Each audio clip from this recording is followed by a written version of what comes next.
Mud flaps. Good evening, indeed. Good evening, and welcome to episode 29 of Rebirth of the Graven King, formerly Journeys Adjacent to the Radiant Citadel, right here on the Emerald Collective. Rebirth of the Graven King is a mini campaign of my own design, but features the Radiant Citadel from the campaign of the same name. I started running that and realised I am shit at running pre-made adventures, so I said I'll just jump ship there and write some myself, so I don't have to do homework and read other people's writings, which I'm terrible at. So here we are, and that's resulted in the death of a character, so that's all on me. My name is GM Dave and I'm the Dungeon Master. But first up, we've got a few announcements before we start rolling dice. We know we're not on Twitch every evening, even though we'd love to be. So with that in mind, the Emerald Collective are also on the podcast scene. We've got an entire Call of Cthulhu story available on all most podcast platforms, and also on our YouTube channel. It's called No Silver Linings, and it's set in Silvermine's Tipperary in 1919. Our current podcast series, though, is called The Violet Madness, and you can catch episode 0 on most podcast platforms for an intro to the continuation of this previously streamed adventure. You got that? Good, because I don't. By the inimitable Mark Corrigan of Shunnet Games. The story is set in the land of Castonia and tells the tale of our heroes trying to rid the land of the disease known only as the Violet Madness. We're now up to episode 29, wherever you get your podcasts. And, Jula Tier patrons can get a sneak peek of the next episode 2 weeks earlier on our Patreon. You'll no longer find the Emerald Collective on Spotify, as their values are worlds apart from our own. But we are still on most of the other platforms, so it shouldn't be too hard to find us, including YouTube. Now, did I mention Patreon? Yes, sir, I did. Head on over there. Patreon.com/the Emerald Collection to find ours. Depending on the tier you choose, every month you'll get original battle maps and magical items and monsters to use in your game, and even bonus maps with variant versions. You'll also get access to the latest podcast episodes 2 weeks before they drop on the regular platforms. As previously stated, we offer discounted rates on selected items and drive-through RPG. Friends of EC Rates with our resident cartographer who's behind me. You'll hear her cackling later on. And artist Liz Shengavi, formerly Zorp's Art, will even give you a shout out on our Twitch streams to say thank you very much for supporting us. Tonight's shout out goes to the wonderful Gunslinger. Gunslinger, you've been here a long time. Thank you very much. And we appreciate you. Now, if you don't have the coin to spare or to sign up for the higher tiers, you can still hit that $1 tier and show your support. But wait, we also have a free tier. You don't even have to pay $1. You'll get some free gifts for doing so. And some of our GMs have even been known to drop some maps used on the one-shots, which I usually do. So it'll be on you can get them for free sometimes. Also, now, this is very important. If you're going to sign up for one of our tiers, do it through a web browser. If you use the app on Android or on Apple, you will encounter extra charges, so always use Patreon through your web browser.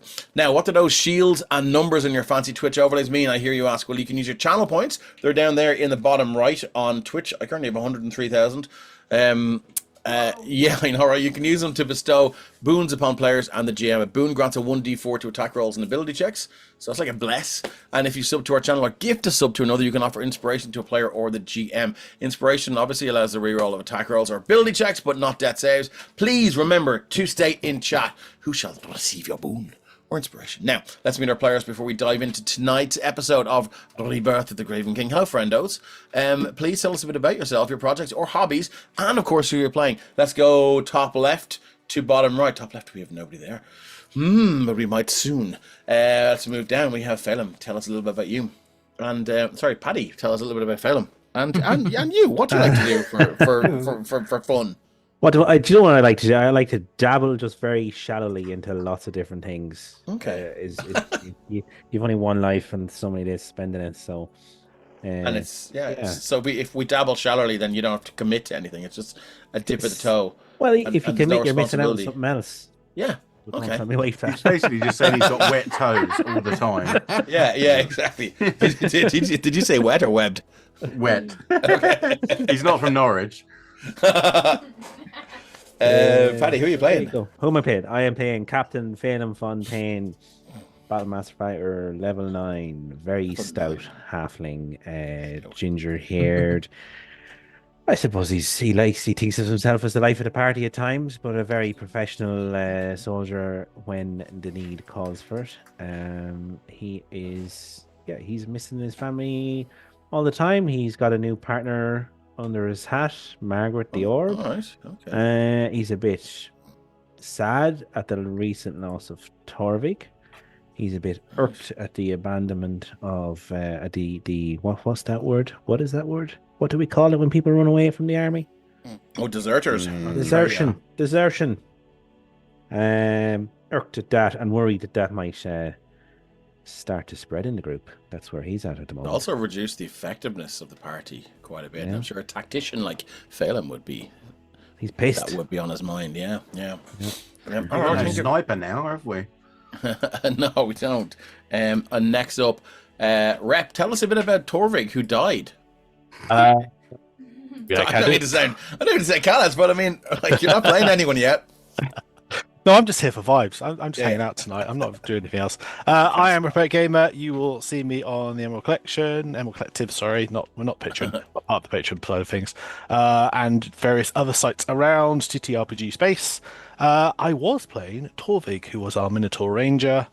He was on a quest from his god.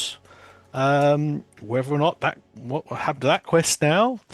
As he abandoned it at the end to make sure his friends got away safely. So there is a god who's very upset with his soul for noble and heroic, or stupid. And anyway, fine. But yeah, so there's only one way to find out. We'll have to. Be an episode of Dr. Phil up in the heavens where everyone's just. I imagine he's probably been sent to the hells for failing to fulfill the quest. So do you think so? Oh, I think for that god, yes. Actually, yes, actually, that's fair enough. Oh, yes. I think he will be in the underworld at this point. Yes, I knew he was a barlight. What's that? I said I knew he was a barlight. I'm gonna have to work that in then. That could be fun. Thank you very much, Rep Craig. We'll torment him further. Absolutely. Yes, indeed.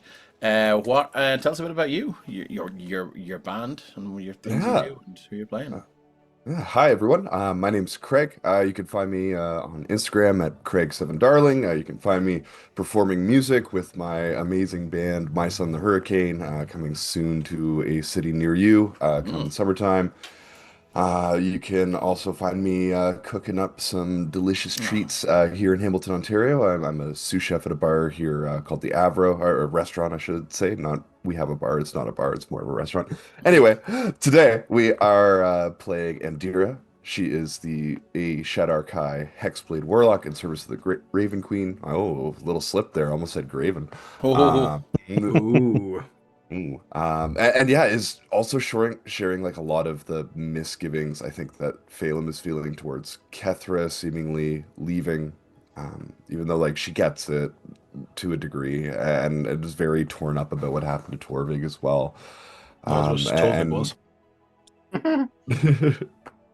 And I think she is just kind of focusing her energy on like, okay, the dwarves aren't far now. Maybe they'll have something that can help us. She is in a space, but trying to make progress still. Okay, thank you very much.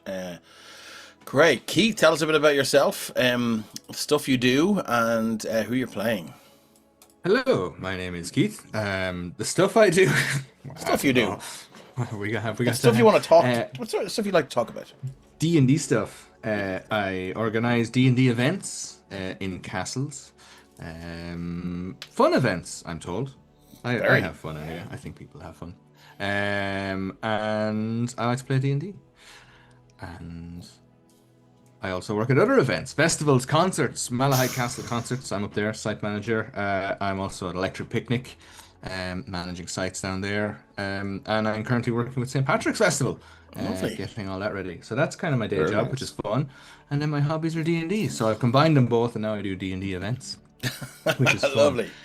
And I am controlled by, being dragged around by Nira, the Tabaxi monk, who has, I think Nira is kind of taken a bit of a step back. We saw a lot of progress in Nira. There's a lot of growth, a lot of emotional growth in Nira. Nira started off as a very chaotic, self-destructive, one might accurately say, a character who had lost everything they kind of loved and knew and cared about. Even the memories of those things were starting to fade, and they had kind of were subconsciously heading that direction themselves, challenging themselves to the point of trying to almost get themselves killed. And then when it actually happened, I think they had some revelations, and that made them realize that the here and now and the friends that they've made along the way is true satisfaction and peace. So they were kind of just coming through that when all of a sudden one of those friends got absolutely eviscerated by this absolute fucking horror show known as the Shard. And another one kind of, as already mentioned, left, abandoned them. I don't know if Nira knows what to think. Nira tends to put up a bit of a front as well. So, but I think yes, you can. Anyone who's there can tell Nira's definitely a setback, a step or two. How they will react further, who knows? There's only one way to find out. It's only one way to find out. Exactly. Robbing your line. That's okay. It's just a collection of words that anyone can string together. And last but not least, Ryan, tell us a bit about you, what you do on your own stream, what you do with Flying Orc, and who you're playing. Hi guys, I'm Ryan, aka Deranged Rhino, as most of you know by now. And when I'm not here on the Emerald Collective or on the Emerald Collective podcast, playing alongside Dave and some other incredible players on the Violet Madness, which, by the way, obviously we know ahead of you guys, it's getting real good. Oh, yeah. You're going to enjoy it. Other than that, I play over on my own stream where I play a multitude of different games and stuff and try to entertain people with my stupid play, as I always do. And then when I'm not there, I'm also over on Flying Orc on Wednesdays playing D&D with my character Amadriana, who is she's not a maid? Actually, I can't say what race she is because nobody actually knows yet. Do you know? Oh, I know. Okay, cool. Yeah, no. Right. They've tried to work it out, but they haven't as yet. And why can't they work it out? Because I wear a mask the whole time. Okay. But you're wings. You wear a mask, you have wings, and you're humanoid. How tall? 6'1". Okay. What sort of hue is the skin? I need to work this out now. But that's the thing is, distracted. They don't know. Literally, it's the D&D version of Guess Who. Yeah. Oh my god, we need to do that. What kind of spells can you cast? Can you cast spells? Actually, I can cast. How many attacks can you take in a round? How do you feel about? I can tell you what my classes are. Do you like finesse weapons, or do you prefer? I'm a rogue / wizard. Okay, so, the only part of me that's actually exposed is my wings. So they don't actually know what I am. Why? What do you mean? Are you just like covered in? Like I have my full leather armor, gloves, and a face mask. The only part of me that's uncovered is my wings. That's cool. Kind of like I'm feeling a bit of Storm Shadow here from G.I. Joe or something. Except not far. Nice. Yeah, that kind of vibe for sure. Okay. But yeah, but tonight I am playing. No. Tonight I am playing Phoenix Valley, who is we're going to wake up from a nice little sleep, realize that one person's disappeared, one person's dead, and it's like, it's another week. Crack on and let's go. Alrighty, okay, lovely stuff.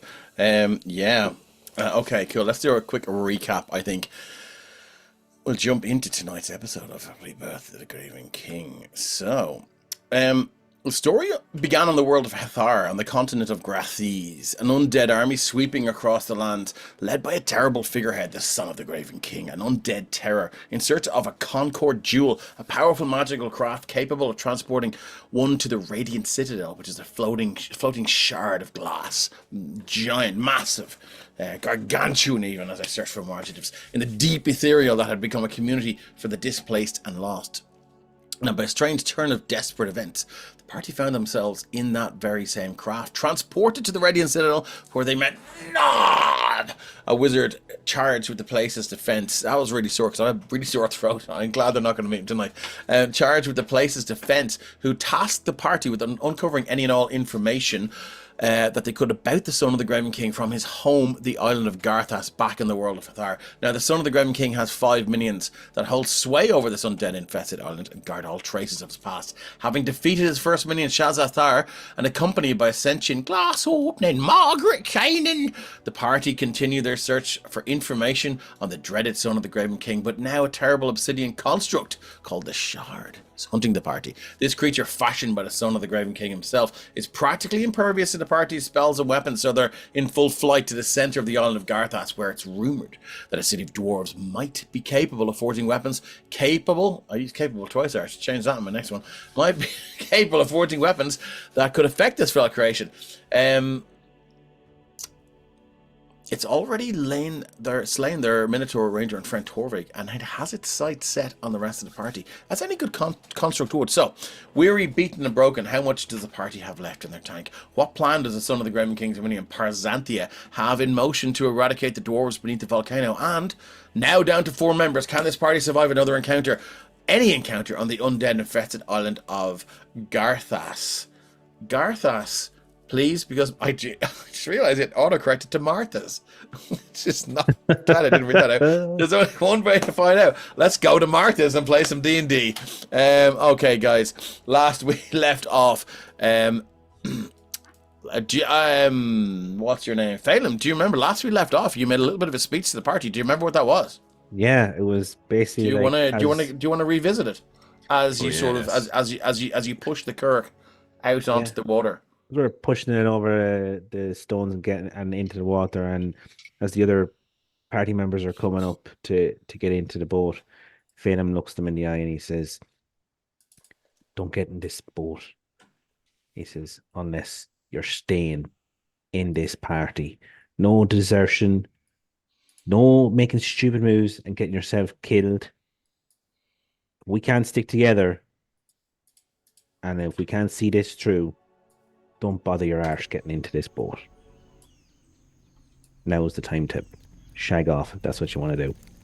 If you get in this boat, we're in it to the end." You hear that rough scrape of the wood against the silt on the shore, and the lapping of the water as it just sort of hits the side of this kirk, and you feel it almost be taken away out of your hands, Phelim, as you sort of you square your feet and your shoulders as well, and sort of hold the boat pointing where you need it to be. Does anyone respond to that? Nira is just going to, I think, silently, not sulkily, but like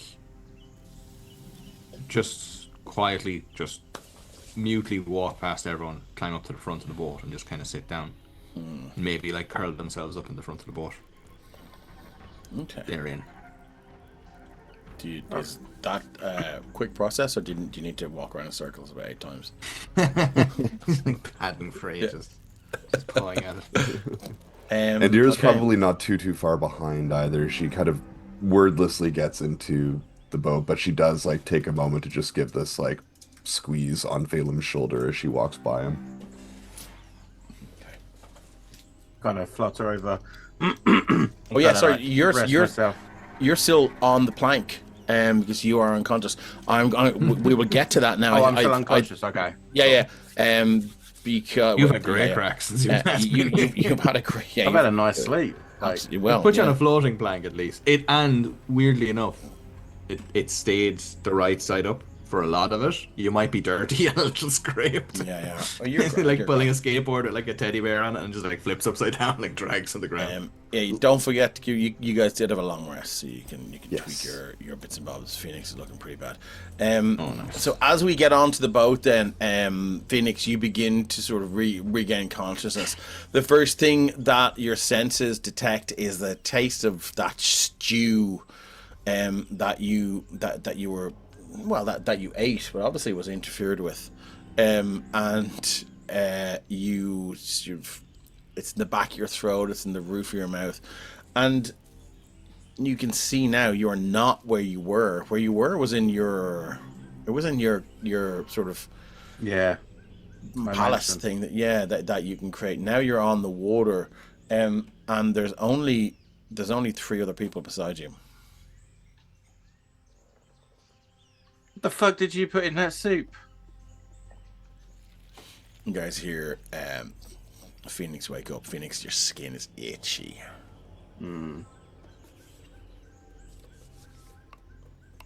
Phelim, what did you do to the soup? Where am I? You're in a boat. You picked a great time to wake up. You missed a bit.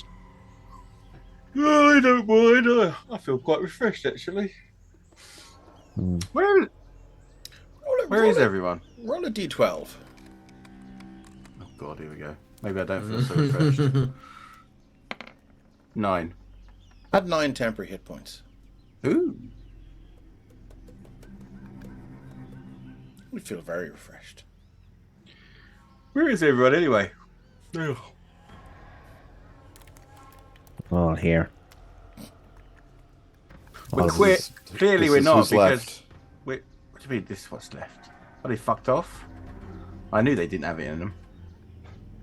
One did. Catherine's gone. She walked off. Okay. And what about the horny one? He's gone. Taken from He us. didn't walk off though. Well, I guess he wasn't as good as he thought he was. Oof. He died. Tried to save the one that ran away. Oh, so one runs away, he tries to save them and gets himself killed. Well, that was fucking nice of her.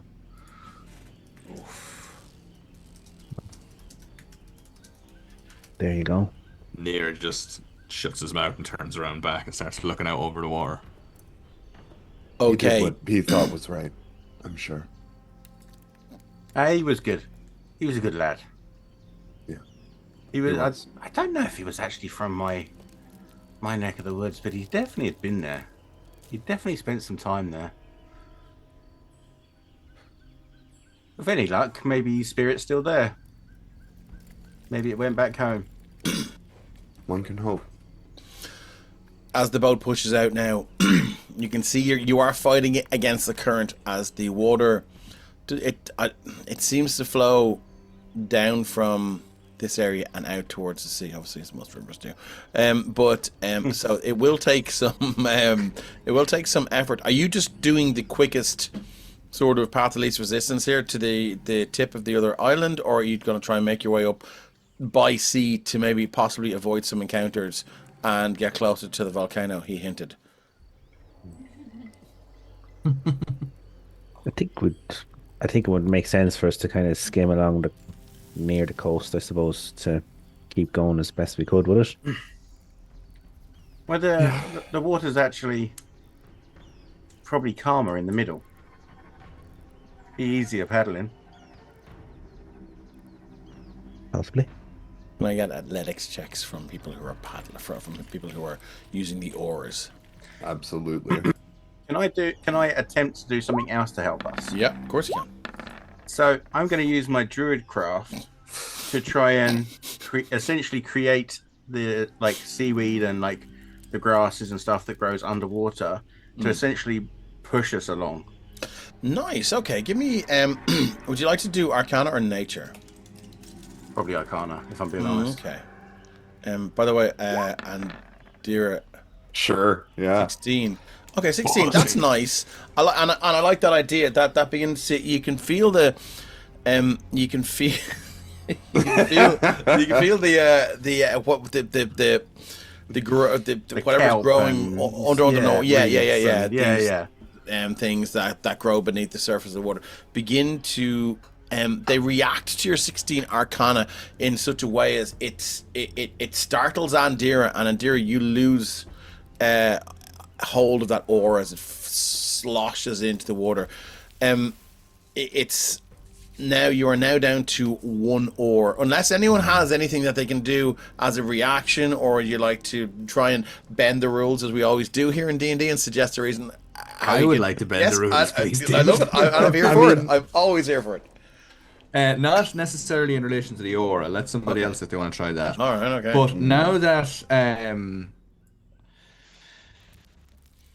we've gotten our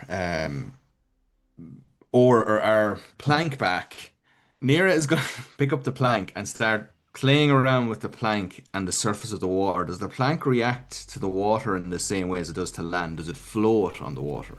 It does. So Nira's going to try and use the fact that the plank repels water to attach it to the boat, to try and angle it so that when it's pushing the water away, it's pushing the boat forward. You have a speedboat, essentially. I don't think it would necessarily be a speedboat, but I think it would. Yeah, I mean, I didn't say what speed. A slow boat. Okay, take a point of inspiration for that. That's a really good idea. Yeah, that's great.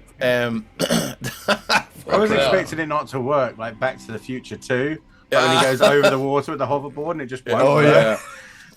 Lucky you didn't say. Lucky you didn't put that in Dave's head before he said that. That's what I'm waiting till after. I had to phrase that question well. Cool. So what I'm going to do is I'm going to bunch you all up here.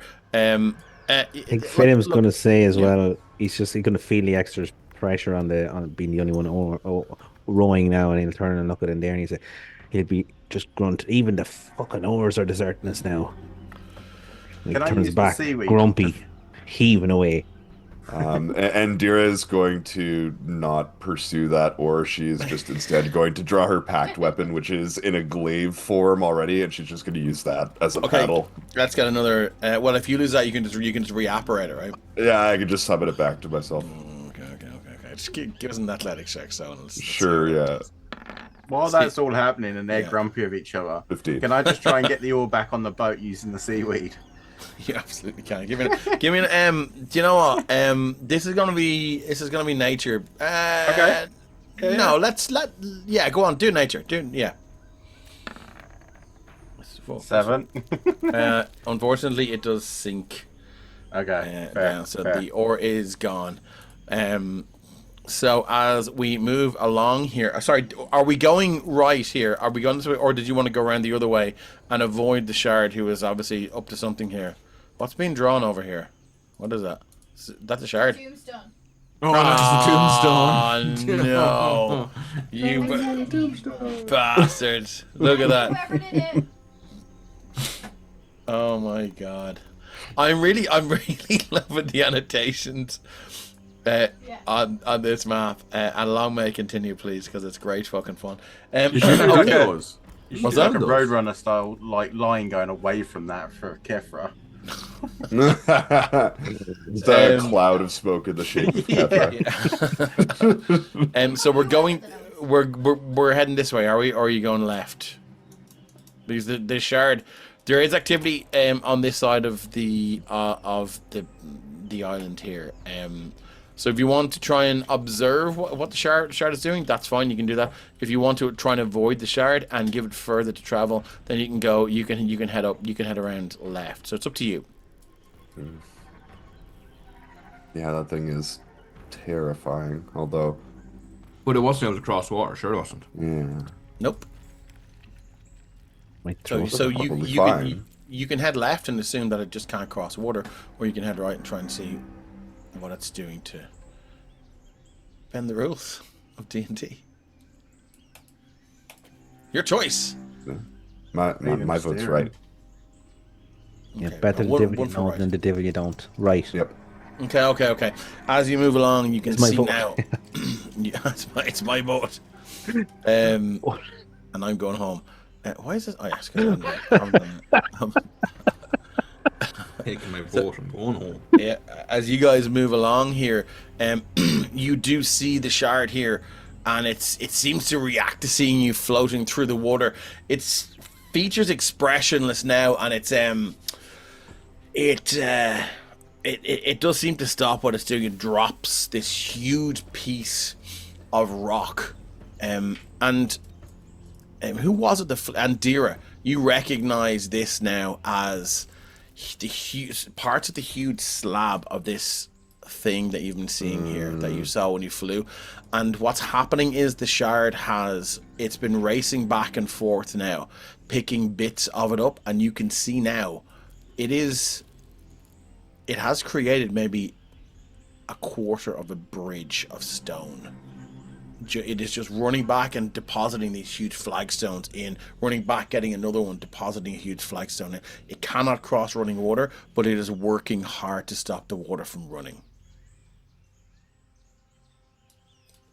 Where is the bridge going to? And I'm moving it, guys. It will be going from... Oh, God, sorry. I need to do a little shift boy over there and make sure I don't move anything else. I'll move you guys up here. You can see now there is some sort of a bridge beginning to form here. It's about that big now. Okay, so it's going over to the volcano island. It's not. It trying seems to to get know where we you're were. going. It seems to know where you're going. Which Terabithia. What was that? I said it's the bridge to Terabithia. Hey. After another few hours,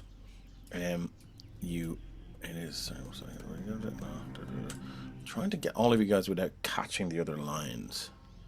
Can we get some sort of an idea how long it's going to take, how much it has done since we last saw it? So you took a long rest. So that was you what, think you have overnight? you have another probably 2 days before it should be able to deposit enough stone or granite or whatever it's doing to get it across there. And can I just, as we're sailing past it, giving it the fingers, I'm just going to wonder aloud, is there any way we can slow that thing down, or maybe kick a few rocks out of that bridge? Anybody got anything they can use? How far away are we from it when we pass it? Okay, so you do know that it has several abilities that have quite a long range, so that's up to you. How far away from would you like to be? Anyone like to make a history check to try and remember? Because this was quite a traumatic experience that you had, and sort of gauging its abilities and gauging the area of effect could take. You know, you might misremember. 15 history. Okay, cool. So I'll give you. But Phoenix wasn't awake. Oh yes, that's fair enough. that's fair That is enough. fair enough. Yes. Would someone else like to do it? Well, that is a good catch. That's the thing. I couldn't remember whether I'd seen this guy or not. That's the thing. History, was it? Yeah. Oh, someone else can do it. I have no. Not my strongest suit. Phoenix I'll has give seen the it, but I don't attempt. think you've actually had any engagements with it. So Yeah. 12. I'm gonna need 15 on this. Do you want to? Yeah, fair enough. You've no boons or anything. No. Jesus Christ. Well, I suppose you used a lot of them in the last one, so that's fair enough. I might as true. well roll the goddamn thing. Go on, sure. Give it a lash there. 11. Fortunately, no. Look, you guys are. And dear, do you want to go? I did. I got Oh, you a did 4. Jesus Christ. Yeah, look. I think the narrative dice are doing their thing here and telling us that it was such a full-on traumatic event that it's hard to remember exactly what it could do. But you do remember it. It does have this volcanic roar that has. I mean, it echoed across the island. And at some point, you do remember people taking a ton of damage, and it was. So we don't want to get close enough to physically do anything to the bridge. No. Well, I mean, you can. Well, But no, it's I don't up think to we you.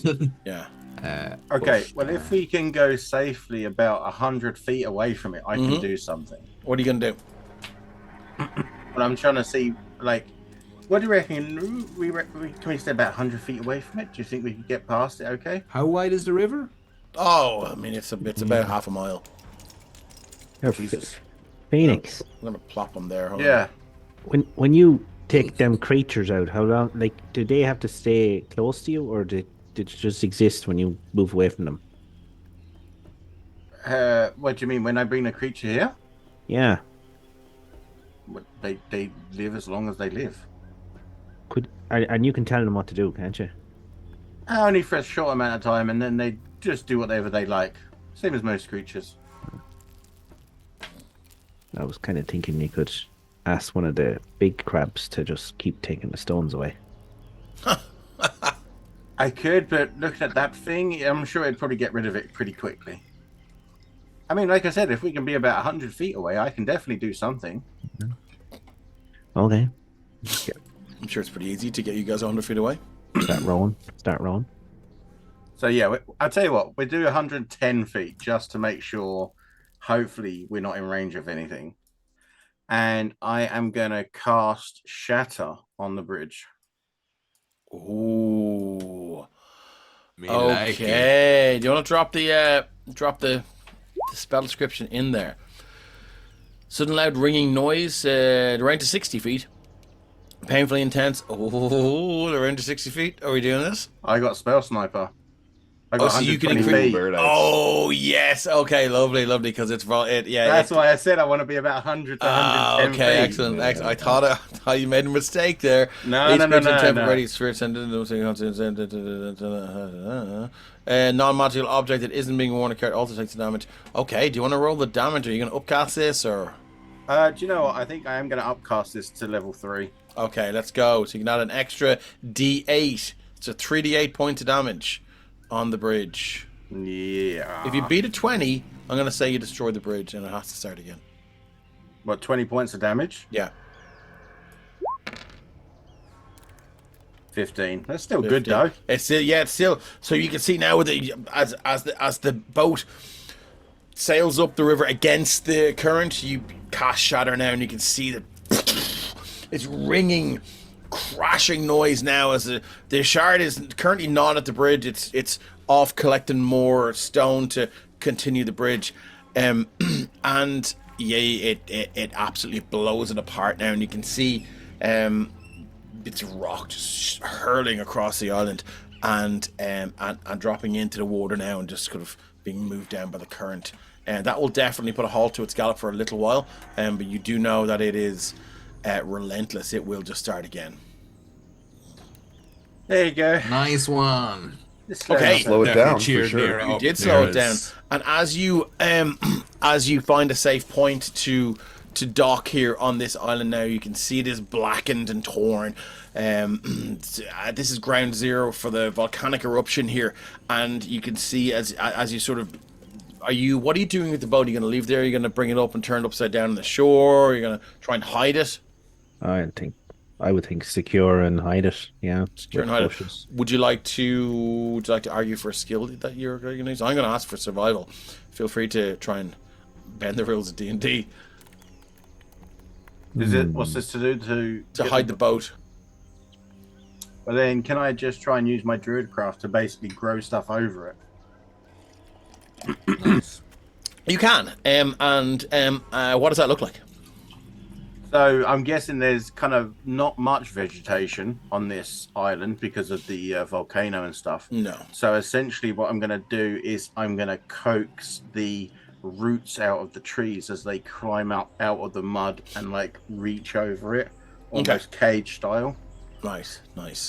And that does happen. Yeah, you see this sort of blackened sand split apart, and these new or maybe old roots just sort of creep out now, and they almost like a trapdoor spider, like shooting out and catching something and drawing it back into its little hole. You can see this wooden kirk scraping along the sand now, and the noise of wood on these blackened pebbles and scree is just it's quite loud. But for now the boat is currently hidden, and as you look around you can see there is a very clear path up to the top of the mountain.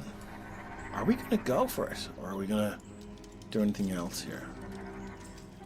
I think straight for it. I think Heading straight having- forward. Yeah, I think Nier is after perking up, having seen once Phoenix kind of like took a chunk out of that bridge. I think Nier is kind of like, yeah, we actually, we're now that Phoenix is back. I think that's cheered Nier up a bit, and now that Phoenix is kind of like dropping like that was a pretty fucking heavy hit of a bomb, like So he was kind of like, so he's getting his pep back in his step. So Nier is ready to rock. Okay. Cloak on, Yep. staff, ready to hike. Okay, no worries. As we do this, can I get a group survival check, please? So we are going to. You're going to take the window near his sails already. Dave. I am, yeah. It's my job, I'm afraid. Survival, is it? Yeah.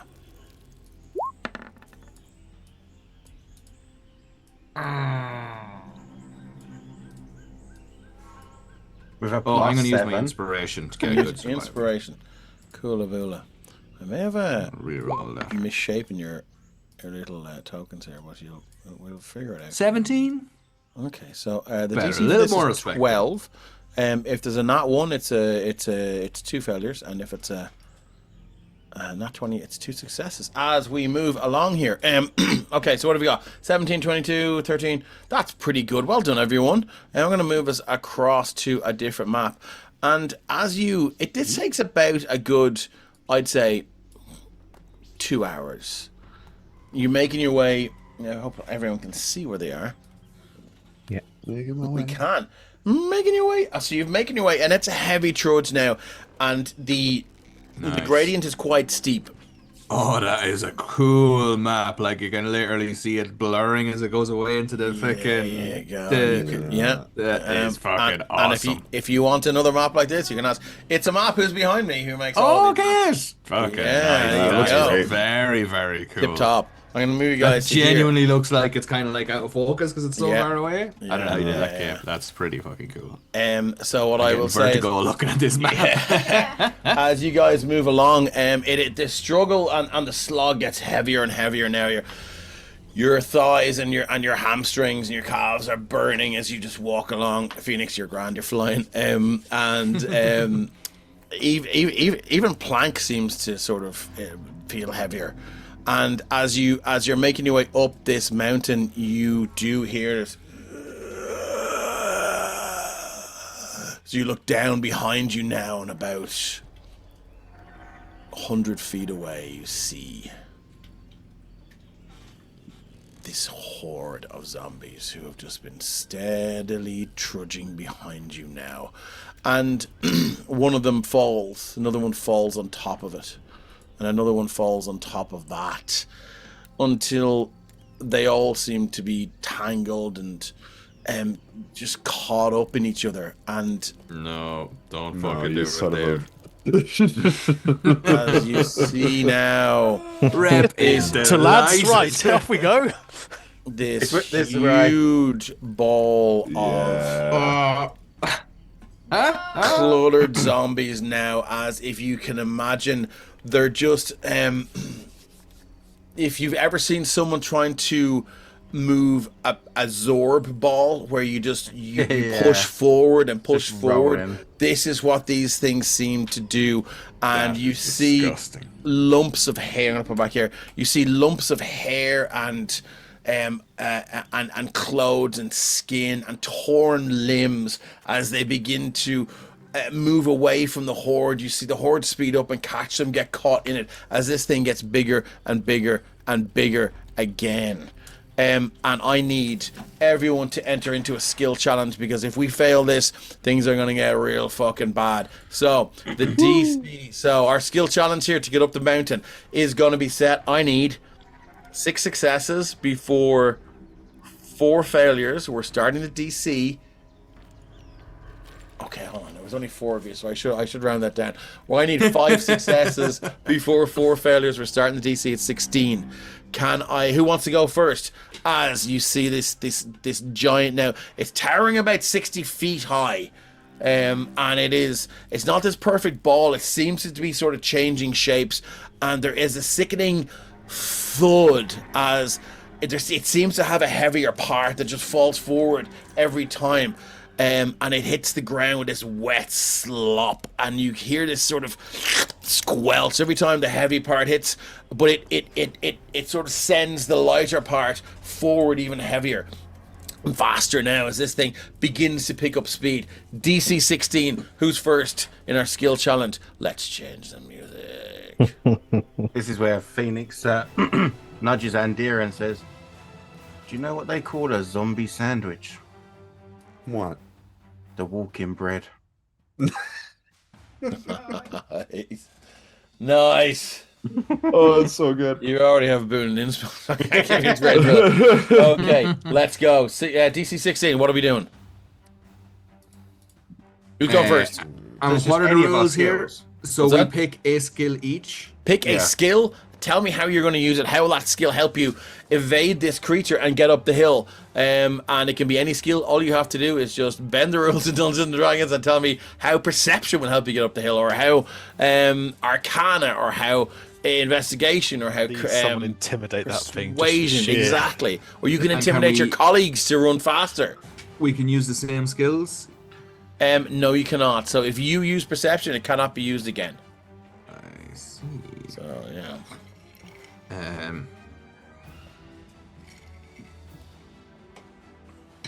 Well, shot I'm going to once, go straight lads. out the gate with acrobatics. Acrobatics, okay. So DC 16. Can we get a round counter, please? And a success counter. Can you start the fans, please? Please! And Here Nira goes your is start going to to my hit first all whistle. 4s and book it. Oh, 17 acrobatics. So that is 1 success over 0 failures. We need 5 successes before 4 failures. Explain to me what this looks like. Yeah, Nira hits all 4s and starts to book it up the hill. By yourself. I think Nira would probably try and like help out. I don't think Nira's... Well, I don't know. Yeah, no, I think they're kind of like running ahead, but not like heading off without everyone else. They will be staying within a safe distance ahead, but kind of like keeping an eye back and trying to... Okay, no worries. Just worriedly just seeing if everyone's all right. They've got Clank under their arm.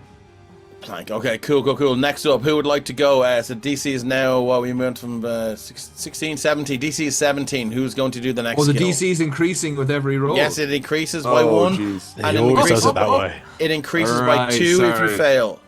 Okay, I would have held off, but that's all right. Would you like to take the roll, and would you like to take the 10 and add a different skill? If you have a +6, I will not allow a reroll, but I'll allow a different choice of skill if you have a +6. No. I probably would because I have a +9 to my acrobatics. I would have arrogantly said, I'll wait until it's more difficult and then give it a go, which I then would have failed anyway. So yeah. Okay, no worries. Okay, cool. Next up, I'm flying anyway. Yeah. I'm gonna kind of fly out towards this way over the cliff. Yeah. With a come here kind of thing.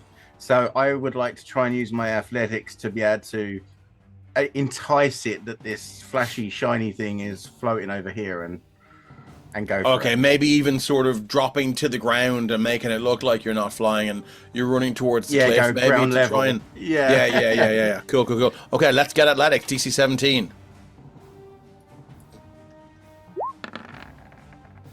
22. That's 2 successes over 0 failures. So we are now, and you do see now as some of them. Am I on the right level? No, I'm not. There we go. As some of them sort of they do break away from the initial clot, and they sort of begin to just fall off the side of the cliff. Now you can see part of the clot reaches down to try and scoop them up, but they continue to fall. There is no, I mean, Andira and Phelim, as you can imagine, if you and Neri, if you fell off the side of the cliff, there would be expressions of terror, fear, sadness, resentment. You would try to save yourself. These things just they're still single-mindedly clawing at you as they succumb to gravity now, and so that is 2 successes over 0 failures. We went 67. DC 18. Who's up next? Oh my gosh. Okay. All right. Stick with me here. I would like to use sleight of hand. Oh yes, I love this. I'm not going to be trying to like steal anything necessarily, and this may not. I'll leave it up to your judgment. But I'm seeing all this plant growth and like vines along the cliffs. I think maybe there's a spot where Andira sees like, oh, okay, if I can get over there and like pull on these vines that are holding up a bunch of like boulders and stuff that haven't quite fallen, maybe it can like slow this thing down a little bit. I like that, and it's not so much athletics. I mean, these are easily torn off. So the sleight of hand is more about where you're sort of flinging them and dropping them. So I'm here for that. So let's get a sleight of hand DC 18, please. Okay. Don't forget you have a boon. That is a 27. Oh my god, well done, sir. 3 successes over 0 failures. We need 2 more. The DC is now 19 as the path behind you guys is strewn now with these vines and creepers, and with them, as they're torn off the side of this cliff, come like large chunks of rock and pebbles and mud. Who's next? Me. I'm going to have to do some bending of the rules we went here. 16, 17, 18. So that was 18. So DC 19, Phelim, what have we got? You can do this. Phelim, you have 0 boons and 0 inspos. 0 inspos in the pot. This could be the moment that fucking fucks everything up. It could be, because all my good ones are gone. Phelim is going to try and use animal handling in the sense that when he was a young boy before he fully started fighting, etc., he would have done a bit of goat herding and stuff. Okay. And the the movement of the goats is coming back to To him. goat this thing, yeah. You go this. And how Amazing. nimble they were on rocks and stuff, but he's just going to take off running partially up the very steep stones, Okay. hopefully, and away from That is the biggest stretch in a skill challenge I've ever seen, and I love it. I'm here for it. Okay, here we go. Let's get animal handling. You need what is DC 19, right? Oh. Oh no. Okay. no. Okay. So, that too is a far. failure. No, if you see this thing, so that's 2. So we're on to DC 21 now. As this thing begins to move towards you, and Deary, I'm saying you would have moved a little bit. It is moving and moving now. You I can probably see would move as well if that's okay. Yeah, absolutely. As this thing has gotten a little bit smaller now, but it seems to have rearranged itself now. And as it sort of, its weight distribution is a little bit more efficient now, but even more terrifying, it seems to have all the skulls at the front, so when it rolls around and comes back up, they all open at the same time, and it's almost like they're sort of, and you can see arms swinging as well. They seem to be collectively moving this clot of corpses. This new ride at Alton Towers sounds a bit off. I'm not gonna lie. Yeah, I saw a clot of corpses over Cannibal Corpse. 97. Okay, so now the DC is now 21. We're back to whoever wants to pick this up again. We've done a full round. So who has a good skill they can use that will get the over 21? Good is a stretch. I think Nira is going to try and use their survival to. So Nira's got climbing speed, so they're going to try and hit up onto the wall and use their survival to try and look for some loose rocks, some vulnerable spots that they can kind of like pull the stones out, maybe loosen some of the vines and get like a kind of a bit of an avalanche, or get some boulders down there on top of this thing to try and to smash it off. Okay, I love it. Let's get survival, please. DC 21. You have a boon, don't forget. What does the boon do again? It'll give you D4. D4. Let's hold on to that boon. You can't make it. That's not enough. That's another. So that's 3 successes over 2 failures. The DC is now 23. Who would like to go next? Gets to the point where I don't think any of us can really hit it. Alright, Okay. Let's go. I want to. I want to, using my magic, I'm gonna look at what's like moving this. So necromancy, look at the magic behind what it is. Okay. And I want to see if there's any particular individual within that group that's driving it forward, so that I can then maybe use like Ray of Frost to just slip up the one that's really animating everything. Yeah. Just as a way to, make them slow down, essentially. Cool. Yeah. I mean, maybe even the Arcana will just help you understand the mechanics and the motion of this thing better, which will allow you in turn to sort of avoid it better. Yeah. So let's get an Arcana. So what did I say? We're up to 23 now. 23. You can do this. This Arcana's your bag. Yeah. This is my high hitter. This is I'm trying to do it. You have an inspo. Thank you. With a 19. What do I have to hit? 19. You need a 4 on your boon to do 4 that. on your boon or an inspo. Okay, well, I'll go for my boon first. Yeah. Just in case. So I will use my inspo then. Okay, let's get the inspo. So what did you roll last? You rolled a 10. You need. Yeah. I mean, come on, you can do this. I don't know, it's me. 26, there you go. Yes! So that we have 4 successes over 2 failures, right? Or 3? Yeah. No, 2. That's the 4th success. And And 2 2 failures. So we need failures. 1 more success to get you to the top. Who would like to? That went to 23, right? We're up to 24 So we're on now? 24 now, yeah. 24 now, 24. Okay. Okay. So I need another skill challenge. Skill check here from whoever other than Ryan / Phoenix would like to do this. We need the Crimson Roll. What streak? Currently a 3-stream streak. Welcome in. Oh, nice. We are doing a skill challenge here as a massive clot of zombies tied together by hair, innards, intestines, arms, mouths, tongues, teeth. Just begin to is chasing the party up this this mountain here now. And who's next? We need one more success. The DC for this skill challenge is 24. What have we got? Okay. All right. Me and Ryan have gone, so it's Paddy or Craig, I think. I thought it was okay. Yeah, I've got. Yeah. Okay. You got something? Yeah, I do. I'm Let's gonna try and use deception.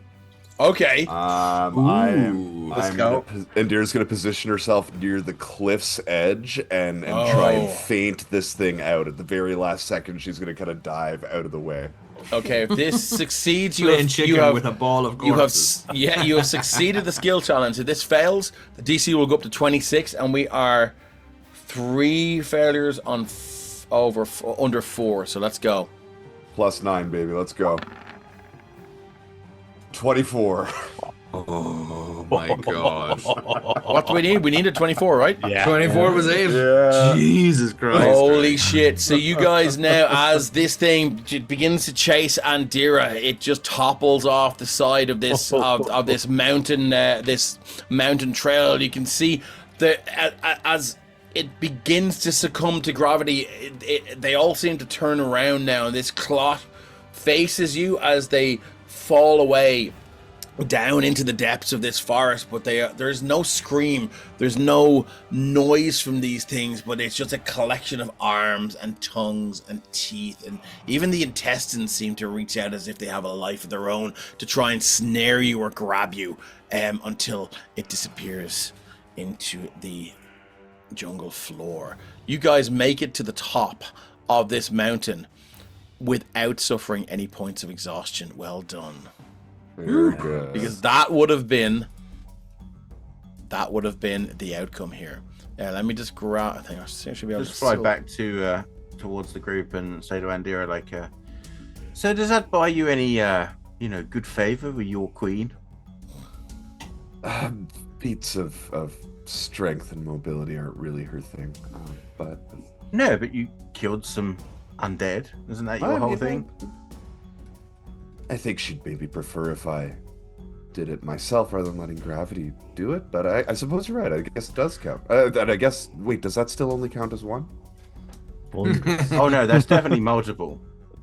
You got a multi-kill there. There was at least a triple kill with that. Wonderful. Killionaire. Yes. Mega kill. Oh my god, that's so good. That is so good. Oh my god, I love it. Okay, as you make it here, you manage. So at the very top, you can again see now. I'm loving this music. I didn't remember adding this music, but I'm here for it. I was just gonna say it's pretty groovy. Oh, who got me a little boon? Thank you very much. The Crimson Roll. I appreciate you. Rangers Jack, not quite there yet. Oh, let's have a chat and see who's in. Right, welcome in, Rangers Jack. There's Rep and everyone else. Obviously, I'm correct. That's us. That should have been the Crimson Troll, not the Crimson Realm. Oh, Because he is a troll anyway. I love it. Okay, so as you make it up to the top of the mountain now, you can see there seems to be some sort of fortification built into the side of this mountain, and as you look up further, there is this sort of lazily drifting ash, and the odd sort of stone kind of shoots down and embeds itself into the ground, almost like when you're driving behind a quarry truck. The odd stone will shoot out and hit your windshield even. It's that kind of randomness. It just the odd, and it hits with these fist-sized rocks. They'll strike the ground, and you kind of look down and go, that would have caved my head in. We should probably get out of here before it gets worse. You guys can see your tokens. There is a large series of stone gates there. Who has a passive perception? Obviously, your tokens look a little bit wonky, so I'm gonna try and. I think you guys can tweak your tokens yourselves as well. They've been kind of stretched. There we go. Who has a passive perception? 15 or more. Nope. 17. 17. Near your ears prick up as you hear that. It almost sounds. Not that it almost sounds like. It does sound like.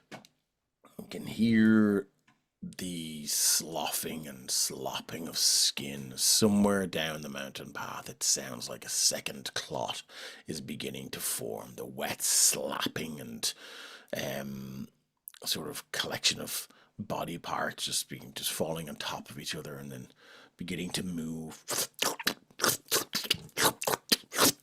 And it gets heavier, and the slopping sound gets deeper as the thing begins to increase in size again. You realize you probably don't have a lot of time here.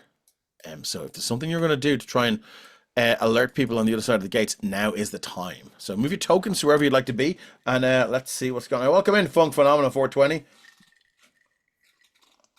Hello. Nira is going to go back, take a few steps back towards where we came from, and just prick the two ears up and take a good sniff of the air. And once they're kind of like confirm confirm their concerns, they'll come back to the gang and say, there's another one of them big balls of corpses on its way, so we need to get ourselves in here. Does anybody know, what does this building look like? Is this, what are we looking at? You can see they are two huge, large battlements now.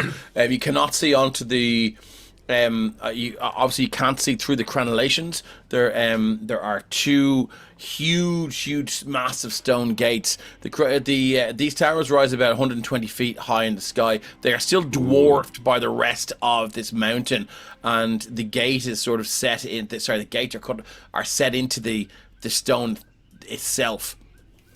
You can hear this thing getting closer and closer now. I'd say it's you estimate it's maybe about 2 minutes, 3 minutes away. What would you like to do? Oh, good And does this look like the dwarven structure? Does it look like it's dwarven made? Oh, would you like to give me a history check, please? Why not? Or if you'd like to. Nira, I think that might be a band. The Rolling Bones. Hey. Nice. That's as good as it's not as good as I can get, but that's not bad for having a -1 history. 11. This is definitely dwarven style architecture here. As you look at the gate, these massive stone gates, and you are dwarfed by them. If you'd like to, if you'd like to try and knock, you can certainly knock. You'd like to try and call out, you can certainly call out. But there doesn't it seems to me there's a thick layer of vines and moss that have grown over here. These gates haven't opened in a long time. Any signs of life? Perception. What's your passive? 15? 17? 17. 20 million. We don't see anybody waving down from it. No, and there's no like torches lit. No, there's no sign of life, no torches lit, no nothing. And with your 17 passive perception, there is no noise either. Is there like a smaller, what do you call it, like a sally porter or a sally door or something in the give me a perception gates? or investigation, your choice. I'll go with perception. 18. 18. There is not. No. Okay. While we're looking at, Nira actually might use their feline and monkey speeds to kind of like just go around the sides and see, is there any doors that look used or any other entrance points or anything worth looking at or whatever. Okay, you can give me a perception check or investigation. Sure can. As this thing begins to get closer and closer again. We're about... thank you very much for the boon, the Crimson Roll. Captain Phelan, you've gotten one. Oh, nice. Thank you. That's 18. 18. There is no breaks in the seams of the stone. It seems the only way in is through the gate. Welcome in, Fire Byro. Thanks for joining in, buddy. Good to see you. Hello. Welcome. If that's the case, Nira is going to run. Does Nira get the whole way around? Is this like a freestanding? Yeah, I've got like an Orthanc from Lord of the Rings. It is. It's built Saruman's into tower? the mountain. Yeah. It's built into the mountain, so so I can't get the whole. I can't do a full run. No, you around can't. it. So if you move, where's Okay. your token? Where'd you go? I'm bang in the middle. Oh, there. Sorry, yes. Because I can see stuff on my DM screen. So you can see if you move around. I see. Yes. So these are two. weird two big things coming out of the battlements. You can see now that it goes. Okay, Obviously, I see because I'm looking on the screen and it's all black there. Obviously, because I've done a bit of dynamic lighting.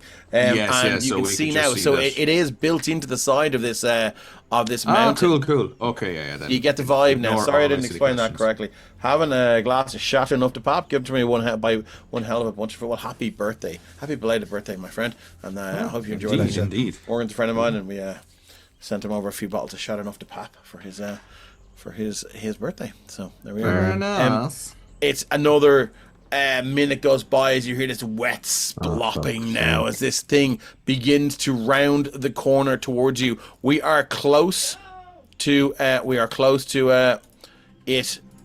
Let me just grab it here on us. You know what? I think we're going to copy and paste this. Oh shit. If it's all overgrown and stuff, I'm not, because we were on a tight schedule, I'm not even going to try and use the Druid cast. I'm just going to use Firebolt and try and burn it all the way off the doors. Okay, no problem. As you shoot this thing now is not far from you now as it begins it's to... I was really going to not fucking far. claim. As the first of those firebolts hits the gate, there's a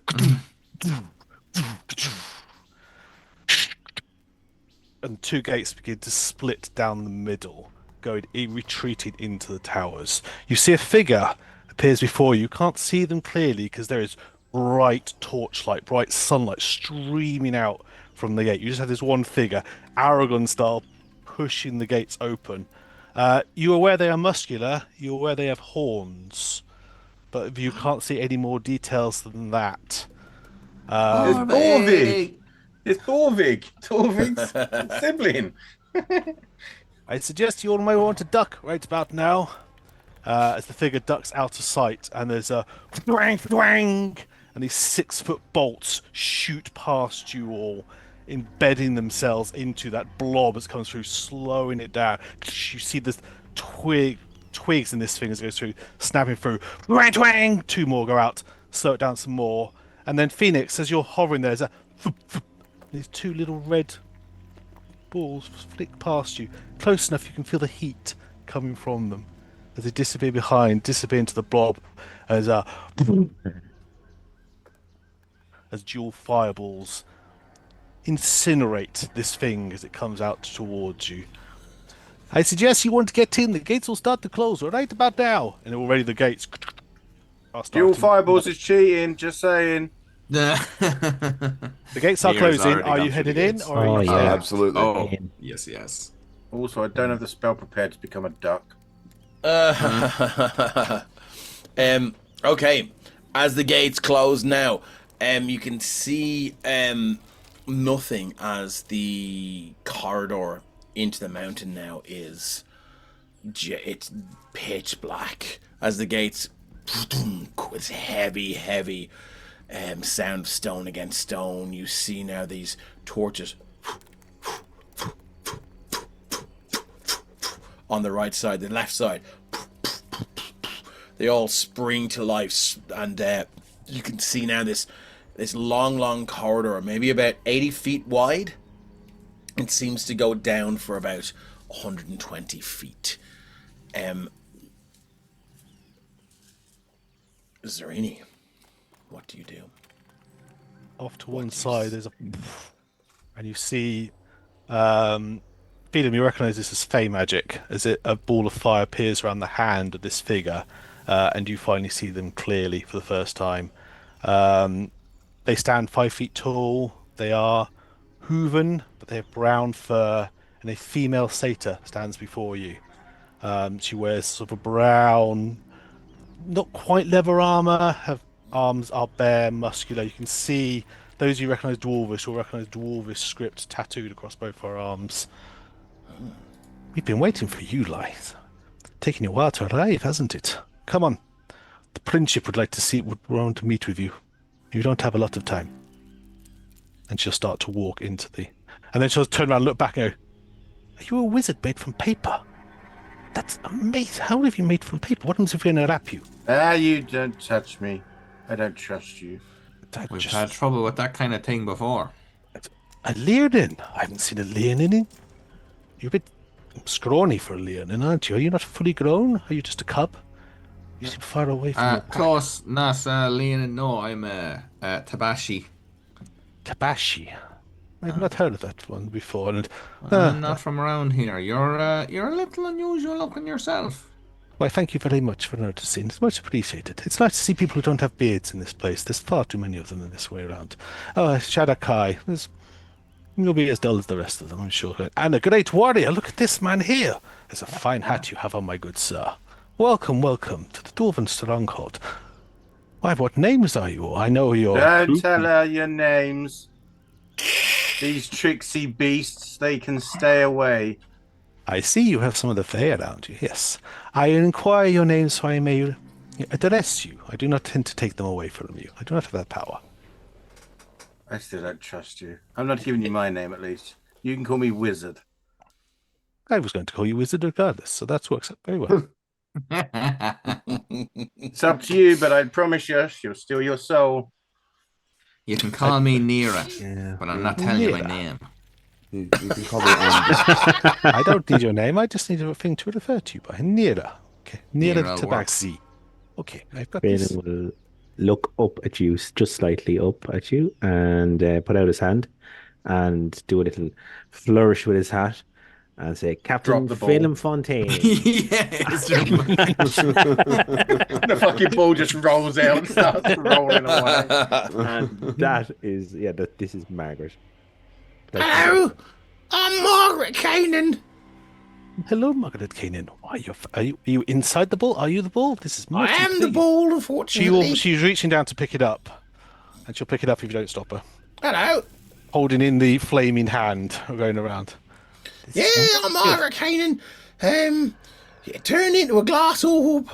Retained some of my powers, not a lot of them. I used to be an archmage, married to Mordenkainen. You're an art mage. Archmage, archmage, depending on what you like. Arch if it's about a story, arch if it's about architecture. But anyway, I used to be married to Mordenkainen. I have never heard of that name.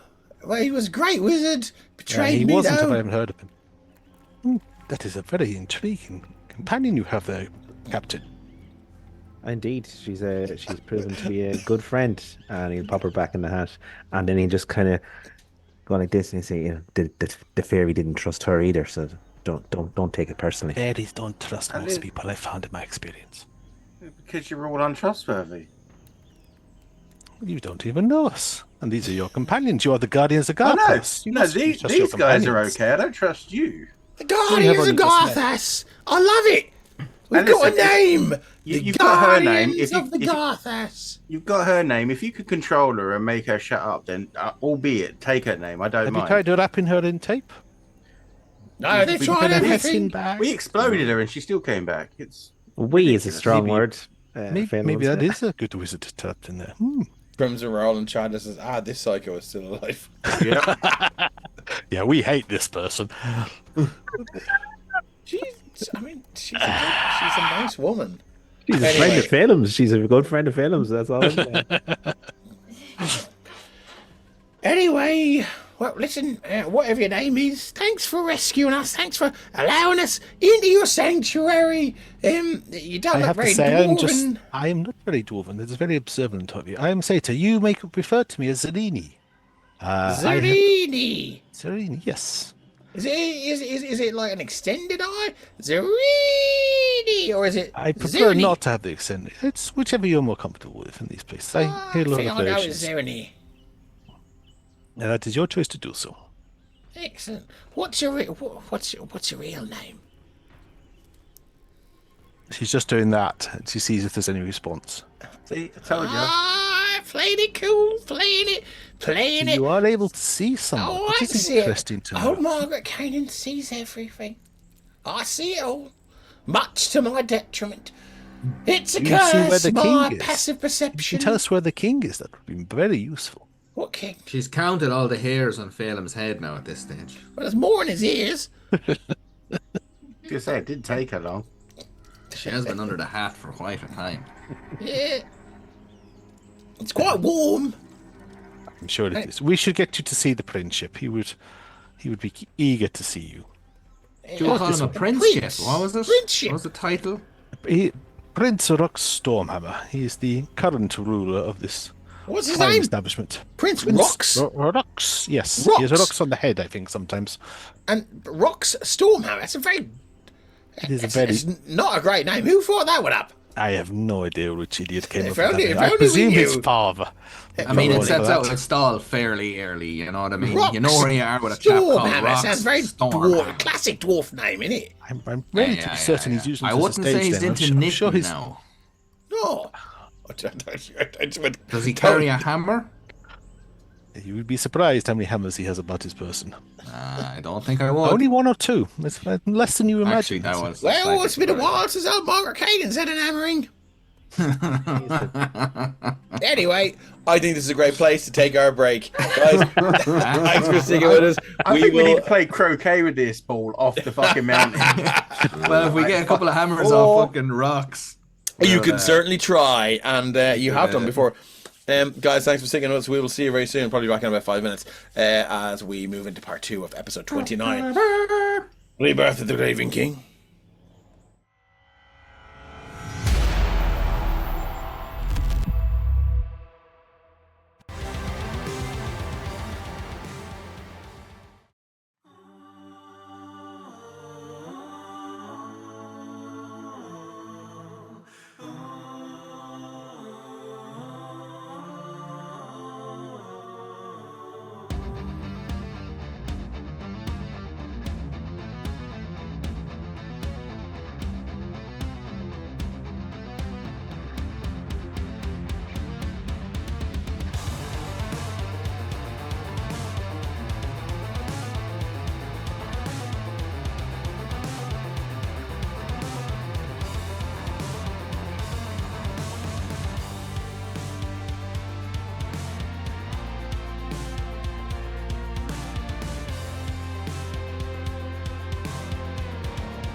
Oh, here we are. Hello, welcome back to part 2 of episode 29 of Rebirth of the Graven King. Now, let's take a look ahead of the next 7 days. 7 days on the Emerald Collective. Back on Tuesday, our Shadow Dark game against the Crimson Queen continues on Tuesday, 27th of January. Having found trouble in the town of Turid, the party have thrown in with a local smuggler, Red Jenny, on a mission to receive a magical artifact from an abandoned wizard's tower in order to secure her support against the adversarial powers that be. Classic, go and do a quest and get my help. I love it. I'm a big fan of that. On Thursday, Dice-Sized Tales returns next Thursday for Season 2, Chariot of the Gods, in which GM Craig leads a new cast of players into the depths of space as they play the Alien RPG by Free League Publishing. You can join the gang on Twitch for a quick Session Zero, where the cast will build their characters and go over the basic game mechanics before jumping into the introduction to this season's adventure. This season will see the crew of the USCSS Montero, a well-known tiny commercial freighter, unexpectedly brought out of cryosleep to investigate a mystery in the darkness between the Craig, GM Craig, Hello. explain yourself. Explain yourself. We're having a Session Zero on stream. Yeah, we're gonna do a Session Zero. We kind of chatted about it in the channel a little bit, and we were all kind of either indifferent or in favor of doing it that way. And especially because for most of the players, they will have either like played it once or maybe not at all. So I kind of wanted to have that be like kind of a part of the next season that people could tune in and watch, because I know that some people actually really like seeing the behind the scenes stuff with the character creation and all that. I know I definitely do.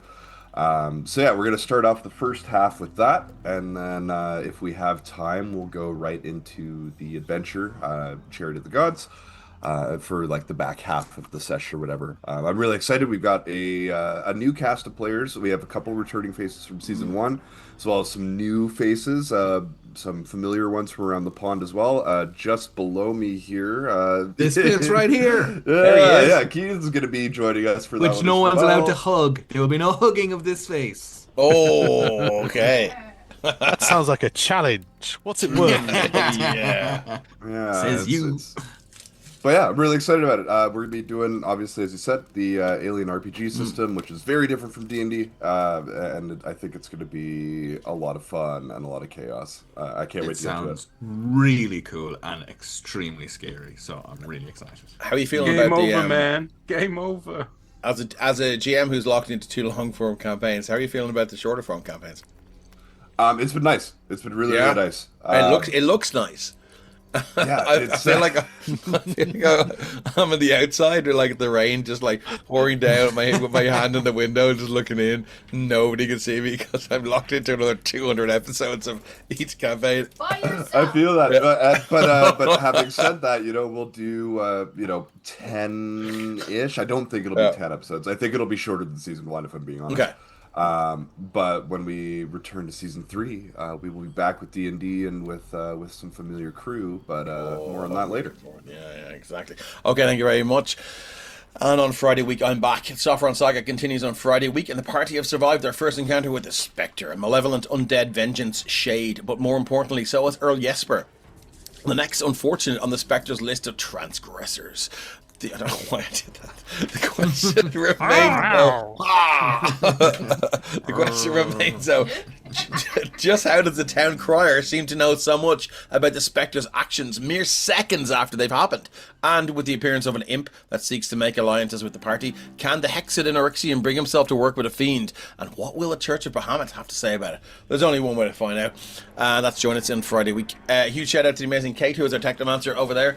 As always, turn around and say hello. She's in her Sims pajamas.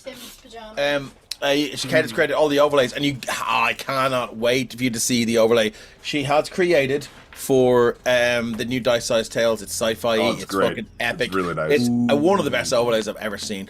She's what's that? I actually love it. You should do. It's fucking amazing, and you're really talented. Yes. And you're also the wizard behind the curtains of ones and zeros that keeps us on air, and so all of these 15 viewers can see what we do. And of course, you do all of the maps that you see in the stream, and you can find Kate on Instagram, Twitter, and Facebook. We're gone from Twitter, aren't we? Or is that? Are you still on X? I'm gone. Yeah, we're going for Max as well. Fuck that place. So you can find Kate on Instagram and Facebook on @itsamap_IRE. Blue sky. Blue Sky as well. I'll change that as well next time.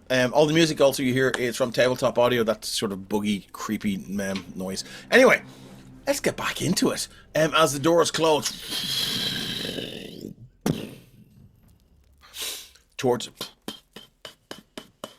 80 feet wide, hundreds of feet down. Zarini, you've never been in this part of the structure.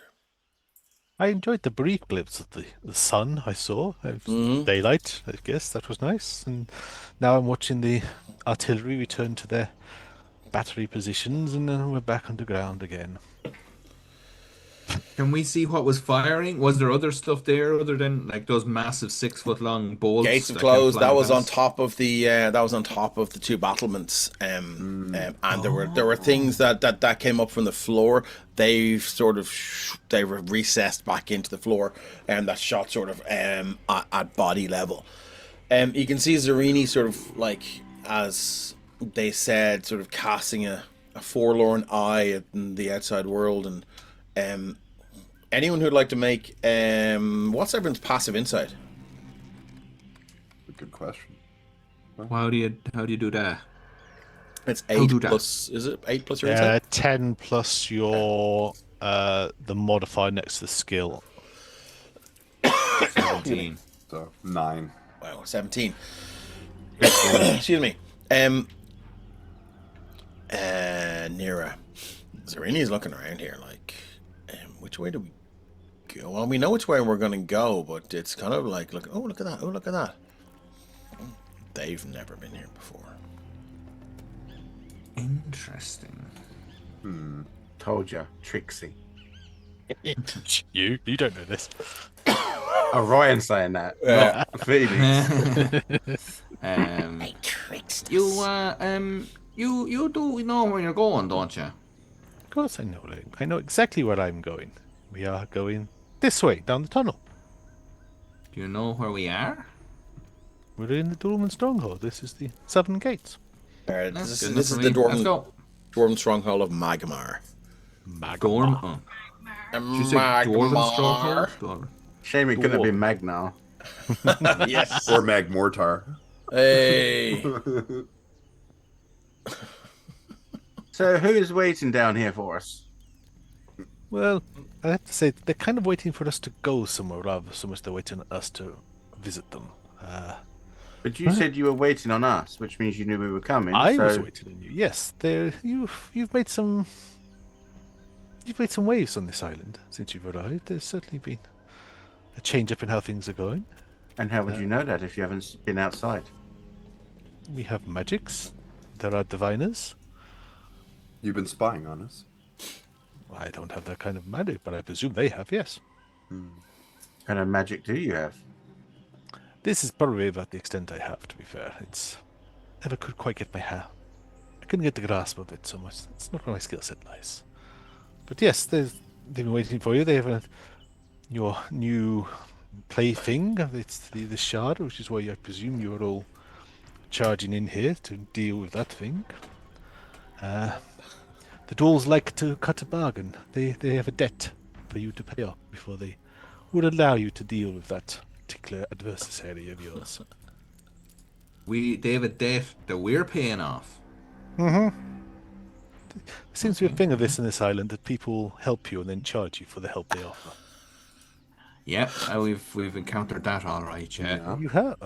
It's more the island. And I wonder if it's just the Dwarves. That seems to be... I mean, we could just let them come here and kill them. I mean, you could, but I don't think that you'd get the assistance you require. How do you know we need assistance? Like I said, the diviners have been spying on you. Trixie. Are you guys walking and talking, or are you still standing? Walking and talking. Oh, yeah. As you walk and talk, the architecture in here gets more and more sort of grandiose as you move in now down this 80-foot wide passageway. It begins to slope down at a slight gradient, nothing that would make a cart of valuables that are being delivered sort of run away on its by itself. But it is slowly sort of directing you down into the bowels of the mountain. You do walk for about 2 hours, and as you walk, you can see now the width of this corridor passageway. In fact, thoroughfare now as it becomes. It gets wider and wider and wider. Inside the walls, you can see now they have recesses into what would be considered stalls when this place wasn't an undead infested island. It was once a thriving center of commerce, and you could see that the walls themselves, there's a huge gap there, and you can look as you walk up. You would be at counter level, and some are set for dwarves, some are set for larger humanoids. And inside there, you can see there's maybe a 20 by 20 space with another recess in there for maybe a back room and storage. And so there are the architecture is functional, beautiful. Not quite brutal. It's again a very dwarven sort of Art Deco kind of vibe. If I have the correct architecture, don't Dwarven's Art Deco and Elven's something else. Elven's Art Nouveau. Yes, that's it. So it is that very sort of Art Deco style, and in the center of this thoroughfare, you do see large areas for where folks would sit. And they discuss things. There are sort of water fountains and things that are still bubbling and sort of spitting out this beautifully clear water. It doesn't seem to have been interfered with by the volcanic activity here. It still seems to be very, very, very, very clear, and it's almost giving this sort of tinkling musical sound as the water spurts out of wherever it's being pumped from, and it hits this yet to be identified stone basin. And every so often, maybe every 100 yards, there's another one, and there's more of these sort of recessed stalls. And this place is totally abandoned. Totally abandoned. Ignir is kind of pointing it out to Phil as we're going past. Oh yeah, that looks like it's a marketplace or something like that. Just kind of like, I think Nir is very interested in it all, and is just kind of like looking and is enraptured. I don't think necessarily saying it's Zarini or anything, but just pointing out to the guys as they go past, and maybe might go over and like sniff and taste the water in one of the fountains to see is it like fresh or is it stale or sniff it or drink it.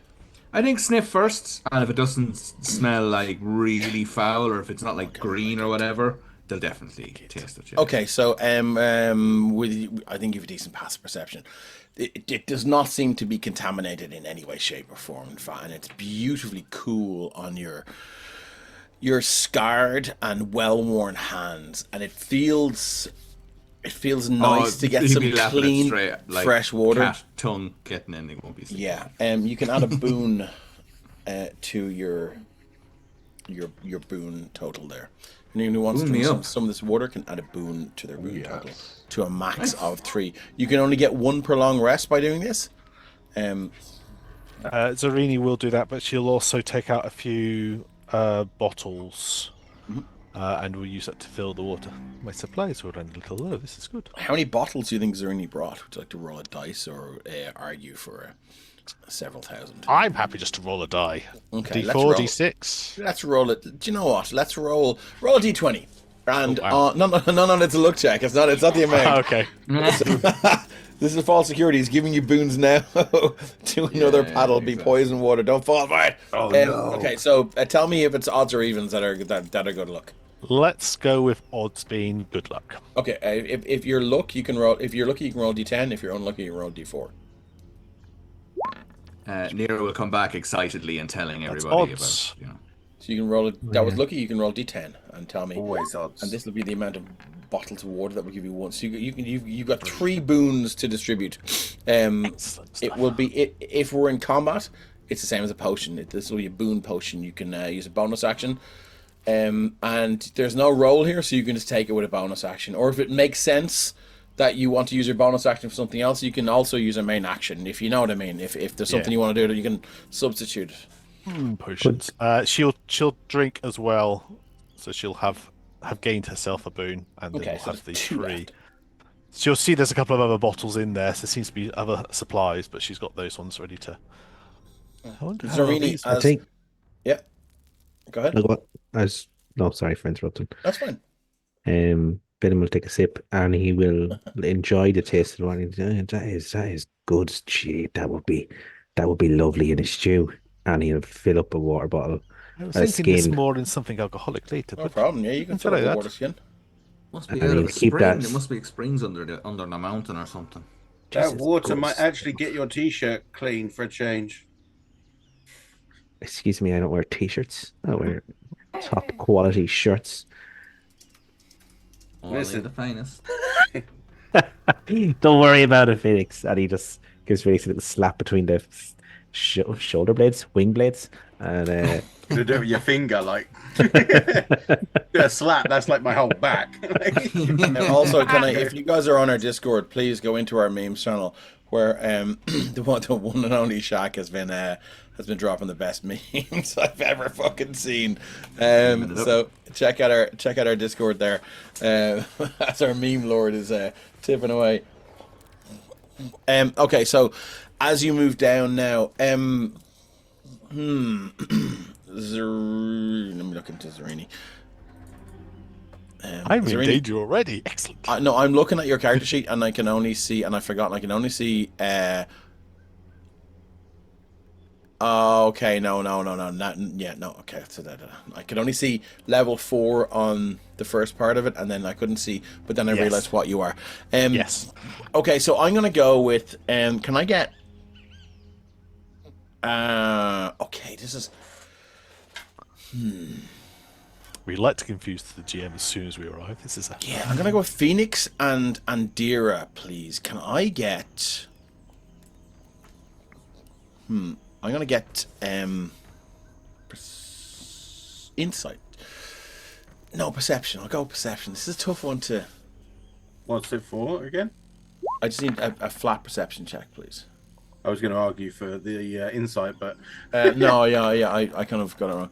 12 or 11. 12. I will say Zuri has been speaking most of the time we've been traveling Okay. down this way. Zarini, do you know you can make one as well, because there is a very distinct difference between this part of the stronghold and where you were. Yeah. Oh, I should change that. That's the wrong name. 22. 22. Let's put the correct name on, shall we? Zarini, where you came from? Down below. There was lichen on the walls. There were critters scuttled around. There was life. This is not life. There doesn't seem to be. This is the absence of life. Nothing grows here. Nothing lives here. You know why. I do. There'll be a point where they'll. I think certainly Nero noticed this, that Zarini maybe starts to get a little bit more, not nervous, but maybe a little more watchful. Anyone with passive perception of 10 or more, you begin to hear a very reverberant singing sound. Singing from maybe 20 or 30 voices. It's not a tabaxi bard, is it? Ring, hello! Let's go How back you out to the say? fucking corpse ball. No, 20 of me! No. Is a choir of Delateris A corpse ball made out of Darius Talazars rolling towards them. Oh my god! No, it sounds like you hear echoing, bouncing across the walls, almost like a dwarven drinking song. It's very hard to pin down. is this one of your tricks? Then they're gone. Can everyone else hear that? Zarini, give me a history check. Patty might know what's going on here because I'm borrowing this from my home game because I love this so much. History check. Good. Boop. How's a 19? You remember tales of after the visitors' markets would end. Hey, welcome in, Zul. Up here in these upper chambers, there was a terrible, terrible calamity. And there was a Dwarven stag night one time, 20, maybe 30 dwarves out drinking. I remember hearing about this. Hang on. And Coming back to there my was- flashback. there was an explosion from a human stall. He was selling some sort of powder, powder that nobody had ever seen before. It's black in nature, and there was someone brought their torch All these humans. closer to see what it was, and there was a terrible explosion. The merchant was killed. The dwarven stag party that were walking by drunk, and they were all blown to smithereens. And legend has it, sometimes you can hear this stag party drunk. Sometimes you can see them just drunkenly sort of making their way through these upper chambers. And Zarini, that you kind of, and the hairs, if you have any, kind of stand in the back of your neck or on your arms. You're like, this is the story I've heard a few times. This is very cool. You don't see them, but you do hear them. Didn't know this was actually a thing. Black I powder, thought that- the crimson roll, yes. I thought this was just a story, dear. It's. Then As you When continue- anybody in says, these I books. thought this was just a story, that is not a good sign when you can hear ghostly voices. What's the And story? Dira, how do you feel about that? Oh, sorry, Zarini, are you communicating this? Yeah, she'll happily go through this, and you can see there's that sense of like, this would be very cool to see. We are on a time limit, but this would be very cool to see. As you continue to travel on, the thoroughfare just widens out up to this huge, for want of a better term, pit, 200 feet across, and it just seems to be this slow descending ramp that goes all the way down and down for hundreds and hundreds of feet. Zarini, you know where to go, and it's going to take the rest of the day to travel there. You need to follow this down hundreds and hundreds of floors. Yep. And It you know seems where to you're go on a going. while. He's saying it to Zarini. Sorry, I dropped out of Roll20. What did you say? This seems to go down a while. This is a very big stronghold we stand in at the minute. Your voices echo weirdly around this huge cavernous expanse. There are no railings, but the pathway will be about 60 feet left to right, and it stays that uniform width. And it goes down and down and down and down and down. The odd time you do hear these sort of strange noises.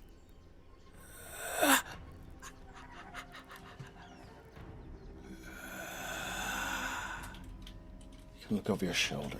What is that? It's nothing. It seems miles away. The odd time you hear a rock fall. Seems to echo and reverberate around this, again, massive expanse. Can I pick up like a pebble or something? I'm going to kind of fly over maybe 10, 15 feet over the hole. And I want to see if I can calculate how deep it is by dropping this rock, counting, and seeing when the sound comes back. Like, How good is your perception? not great. My passive is only 11. Okay, do you want to roll for this? Yeah, sure. Passive roll. Well, perception roll, should I say? No, Okay. it's too deep. Long way down. Don't hear it hit the bottom. Whether that's because Zarini starts talking again or Phelan's stomach starts grumbling, or something like the clack of Nira's claws, the glitter claws as they walk on the rock, or just the sort of deep goth girl sighs from Andira. It's hard to tell. But you don't know. Zarini, you know this goes down for 15 miles. Oh, Jesus Christ. I'd be interested if you could hit the bottom. That's a long way down. Well, I'm guessing Featherfall isn't going to work. It's quite I mean- possible you have to run out before you reach the bottom. I could always just let you guys drop and then just do it 60 feet from the floor. If you know where the floor Oh, is. that does sound fun. I mean, a bit of freefall, trust me, it can be fun. But Zarini, you know you're not going that far. Yeah. That would be wonderful if we were going all the way to the bottom, but that's not quite where our destination lies today. Styx is throw the lightest guy. We'll be headed out slightly before the bottom. That's where we're headed to. Good bit before the bottom, in fairness. But yeah. As But you yes, keep I like walking the idea. down, At some point, we'll do a free fall. We'll see how well you are at catching people. as you guys make your way down now, down and down and down, it gets to a point where the torches, they're no longer, these magical torches are no longer in the sconces now, and you're walking into pitch black. But in the interim, the transition between those two moments, you do see now there is a railing on the left hand side as it goes down to hold on to, almost as if like this is somewhere that dwarves are only supposed to be, but if for some reason others make them down here, they're not really bothered spending, working on that magic to make you feel comfortable. Almost OSHA compliant. Just hang on to the thing. Yeah. So as you're now in pitch darkness unless you do something about it, and as you walk Zarini's down, every 10 minutes she's recasting. produce flame. Okay, Yeah. no problem at all. That's fine. Big And as Nira's you make gonna your way light up down, a torch as well. okay, the torch is struck. You can see now, it's sort of Andira's right beside you when you strike him with the torch. Pale face, just looking at you. Andira's like, oh, my eyes. And as you make your way down now, you've been traveling for a good maybe 8 hours at this stage. You're beginning about to halfway there. We're fine. feel a little bit. You're beginning to feel the rigors of the journey now beginning to wear upon you, and as so is there any? I mean, you're probably about half an hour's journey away from where you need to be. Do I know if there's a rest point before we go properly in there? There is, and you do know that there is a sigil on the edge of the collapsed rock, Okay. that you have a device to just touch against, which will be expended. Yep. To sort of transport you to the other side of it. Yeah, so you notice after that sort of 8 hours, she's starting to go nearer to the wall, and she's kind of using her hand to. She's starting to look for something. Yeah. Great reference. David's Typical pulling Kojima dwarfs. with the fucking ladder. They're so good at building stuff, yet they don't know how to make a bloody elevator. Oh, that's I actually, think they enjoyed the that's actually digging too prophetic. much. Yeah. Okay, so you find yourself at a point here now where, Zarini, it's a good place to stop. If anyone else, now's the time to take a long rest. I mean, you can push through and take a point of exhaustion then, but I think, Zarini, this is the time to sort of probably explain things. Right, once I trigger the glyph in front of us, we will be. No, you're about half an hour walk away from that. Oh, I see. I'm with you. But this is a good spot. There's a few more of those springs. Okay. That there is. Dave's giving you a long rest. You always take it. Yes. We're all definitely taking the long rest. But Zarini, you also know that there's a cache of potions down here somewhere that was left for you. Ah, that's good to know. You just need to find it. So we're kind of looking for two things in these plots. One, there is a sigil that matches this, and she'll show them all so they can see what they're looking for. The other is there should be, I mean, I'd love it to be a weapons cache, but it might just be potions. Depends which one of the prince's lackeys came down here. There should be some supplies for us.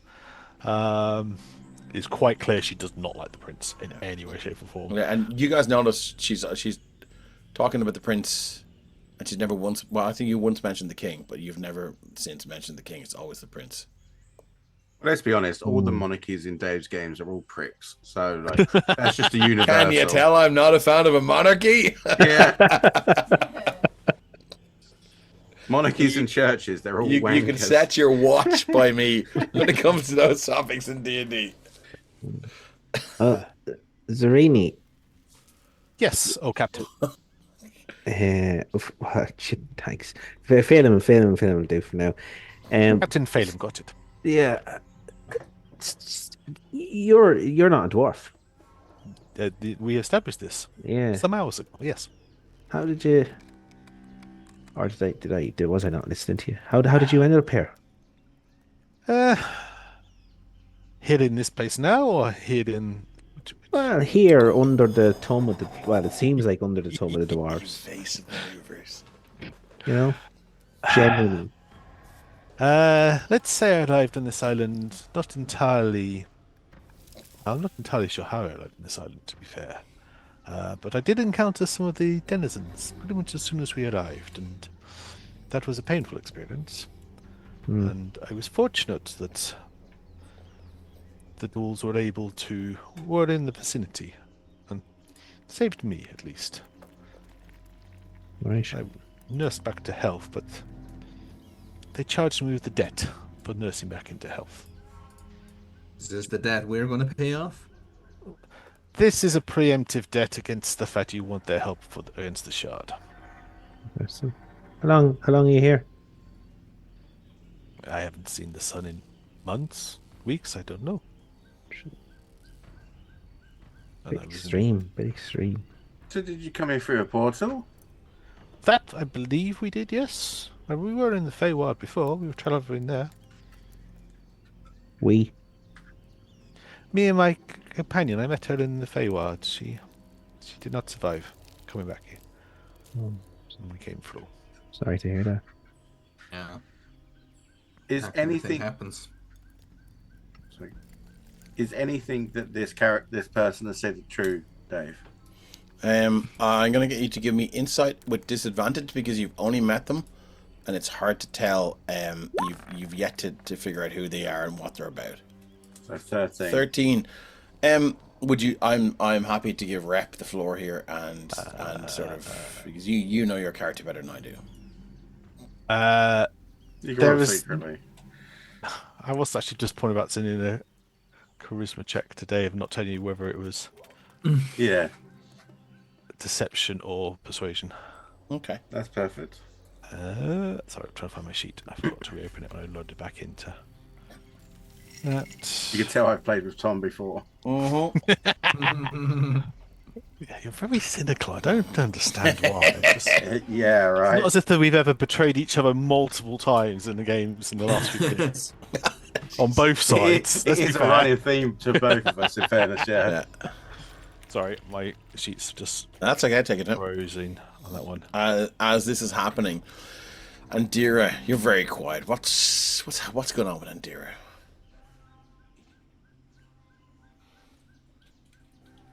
Oh, you're muted. That's why you're very quiet. I hope you haven't been trying to talk. No, Okay, no. She has been quiet. She is very off-put by the amount of space down here and the lack of people.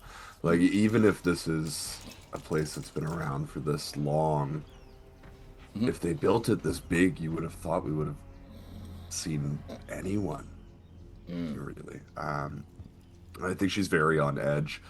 Is this something that you're going to raise with Zarini, or just Not immediately. Okay. She is gonna continue to take Zarini's temperature on this, but I think that she is taking advantage of her devil's sight and just like keeping an eye outside any sort of like magical or torchlight that we have, kind of eyes on a swivel.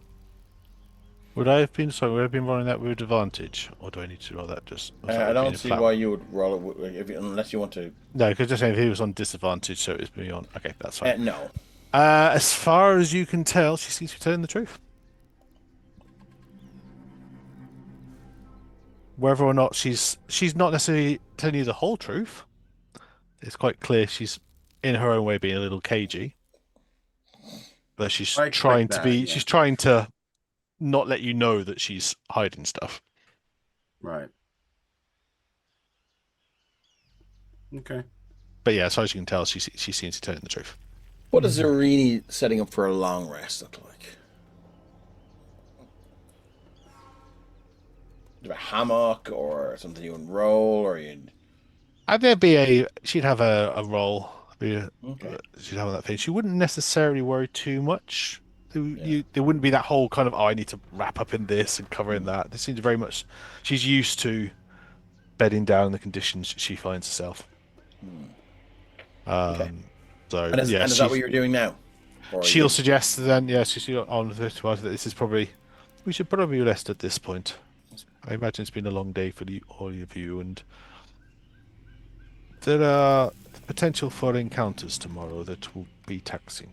It's also around about the place you were told there might be a cache in, so it's feel free to during your long rest without sort of negating the long rest that you can. Yeah, so yes, they would. She's mentioned that there, so she would kind of suggest they camp up here, and then she'll do a bit more of a general kind of hunt around the area.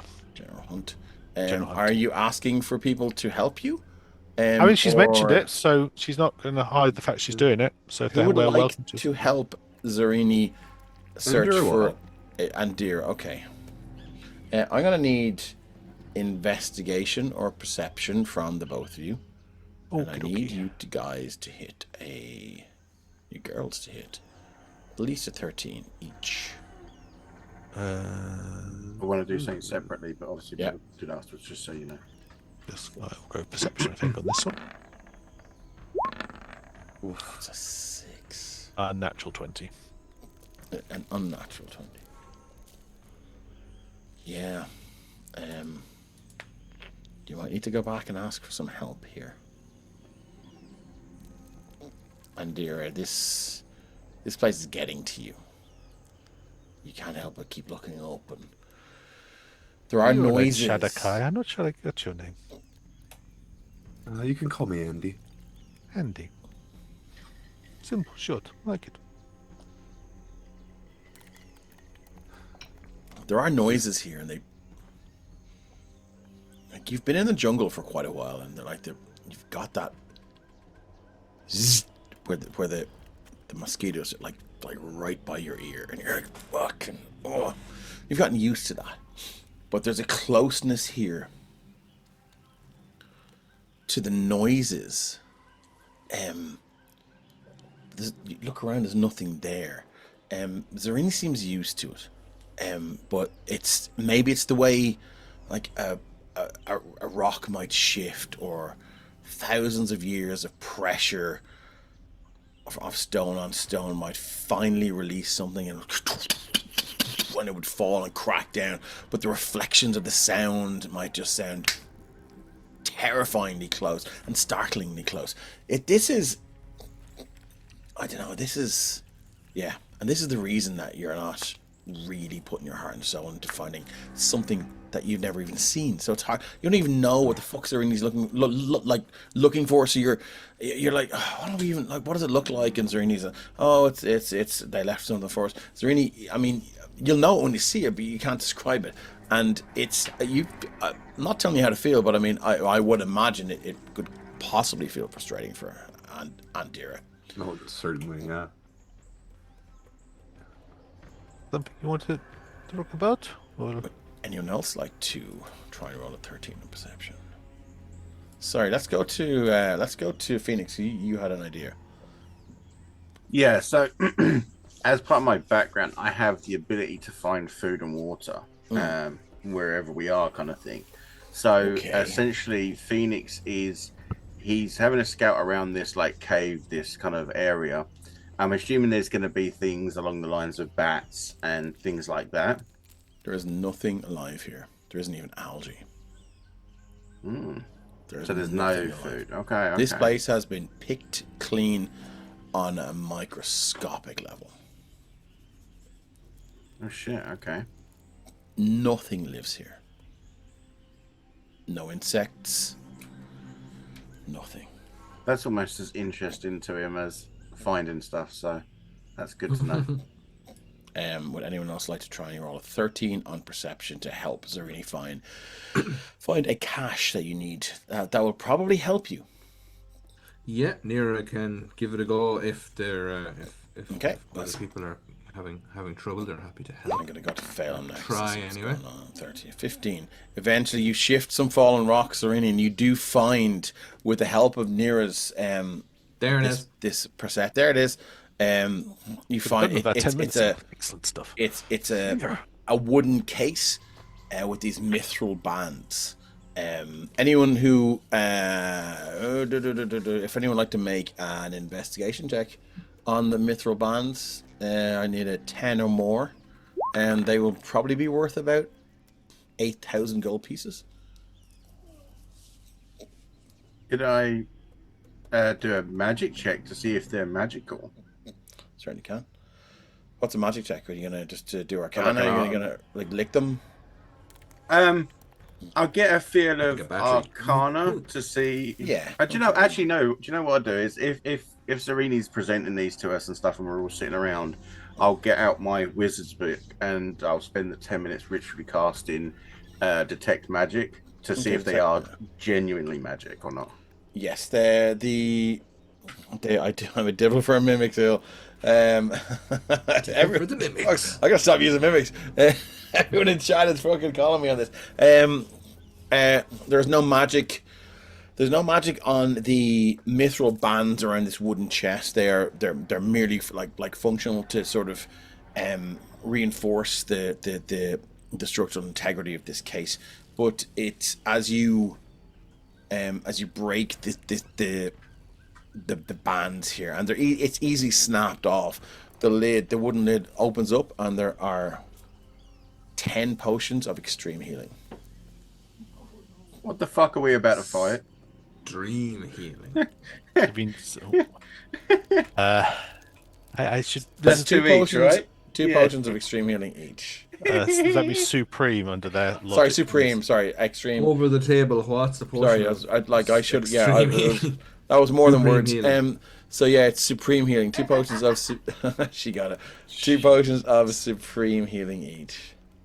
I got it. We are so You know- screwed. And supreme healing is 88. D8 plus 8 plus no, it's plus bananas. 1 second. I'm just pulling up on the. I appreciate you. Thank you very much. You know that meme of the 10d4 plus 20. 10d4 plus 10d4 20. plus 20. Oh yes. so potentially 60 if you maxed it. If you max it out. Yeah, and which you can do on an action drink. You will get the full effect an of action function you can if do. you action drink this. If you're dragging it on the compendium, you need the Dungeon Master's Guide, not the Dungeon Master's Guide 2024 version, to drop onto the sheets, by the way. Fuck this shit, I'm out.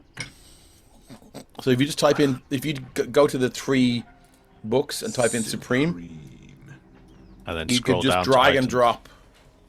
Potion of supreme healing. Free basic rule 2024. So we were looking for the Dungeon DMG. Master's Guide, just Dungeon Master's Guide. The OG DMG. OG DMG. OMG OG DMG. Yes. Class. Right. Probably mention what we're about Right, to fight. succubus Tarrasque up ahead. What's that? I should say I should probably mention what we're about to face. I suppose that might be. Oh, okay. So what? preparations. You said it was dwarves. Before we get there, Phelim, Captain Phelim Fontaine, you're very quiet here. What's going through Phelim's mind? As I should add that the temperature here, the walk, Phelim, you felt like you're a fit man. But I mean, the walk and the journey down is, everyone kind of feels the sweat on their back a little bit, and you're fighting against the descent of the gradient. your calves are burning now, and your hamstrings are burning. It's uncomfortable to walk downhill for so long, even though it's not an extreme gradient. But Phelim, your shirt is stuck to your back.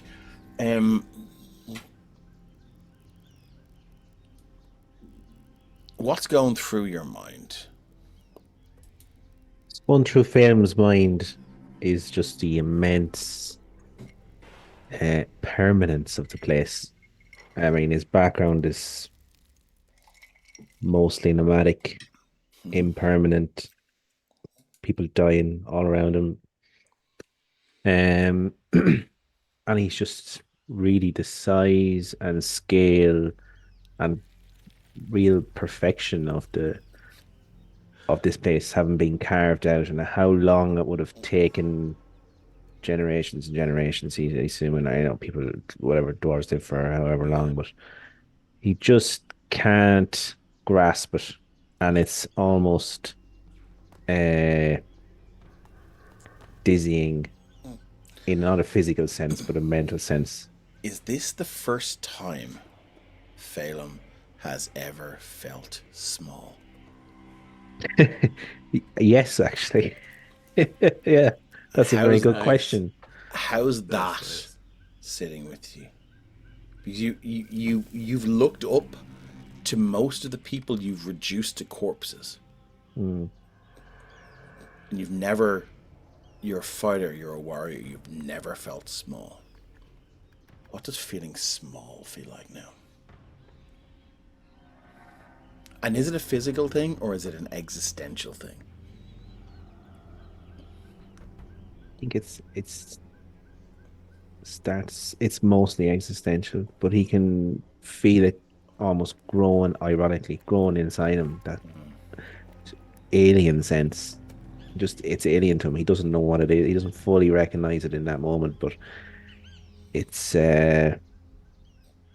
like slowly losing grip on a cliff edge almost. And I think as he's sitting there as usual with his hat and Margaret sitting under it in his stomach, he's kind of gripping it a little bit tighter than he would normally. And his mind is, how would I describe this? It's like expanding into the space but becoming more empty at the same time. He's struggling to catch the thoughts. They're expanding and becoming greater, but moving away from him. So your mind is a tankard that was full. You thought it was full, but now the tankard has gotten bigger, and full has taken on a different definition. Yeah. Okay. And he is I must be uncomfortable. Absolutely ensconced in that idea, that feeling and idea. It's extremely uncomfortable. Okay.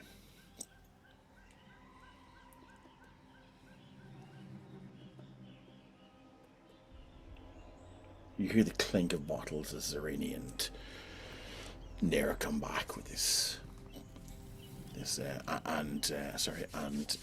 Phoenix come back with this crate of clinking potions. Everyone recognizes them for what they are. You hear Margaretkainen pipe up. Well then, I think I never thought Margaretkainen would have to be the one to ask this, but well, Zarini, why not you tell us what we're fucking in for then? We're in for a bit of a fight. She pauses and she's just kind of, her finger traces this. There's a little kind of brooch she's wearing on the one side of a dragon's head. Parzanthia released something nasty into the tunnels. The Dwarves are very much closed shop, as you can tell. Oh no, where have I heard that name before? Parzanthia.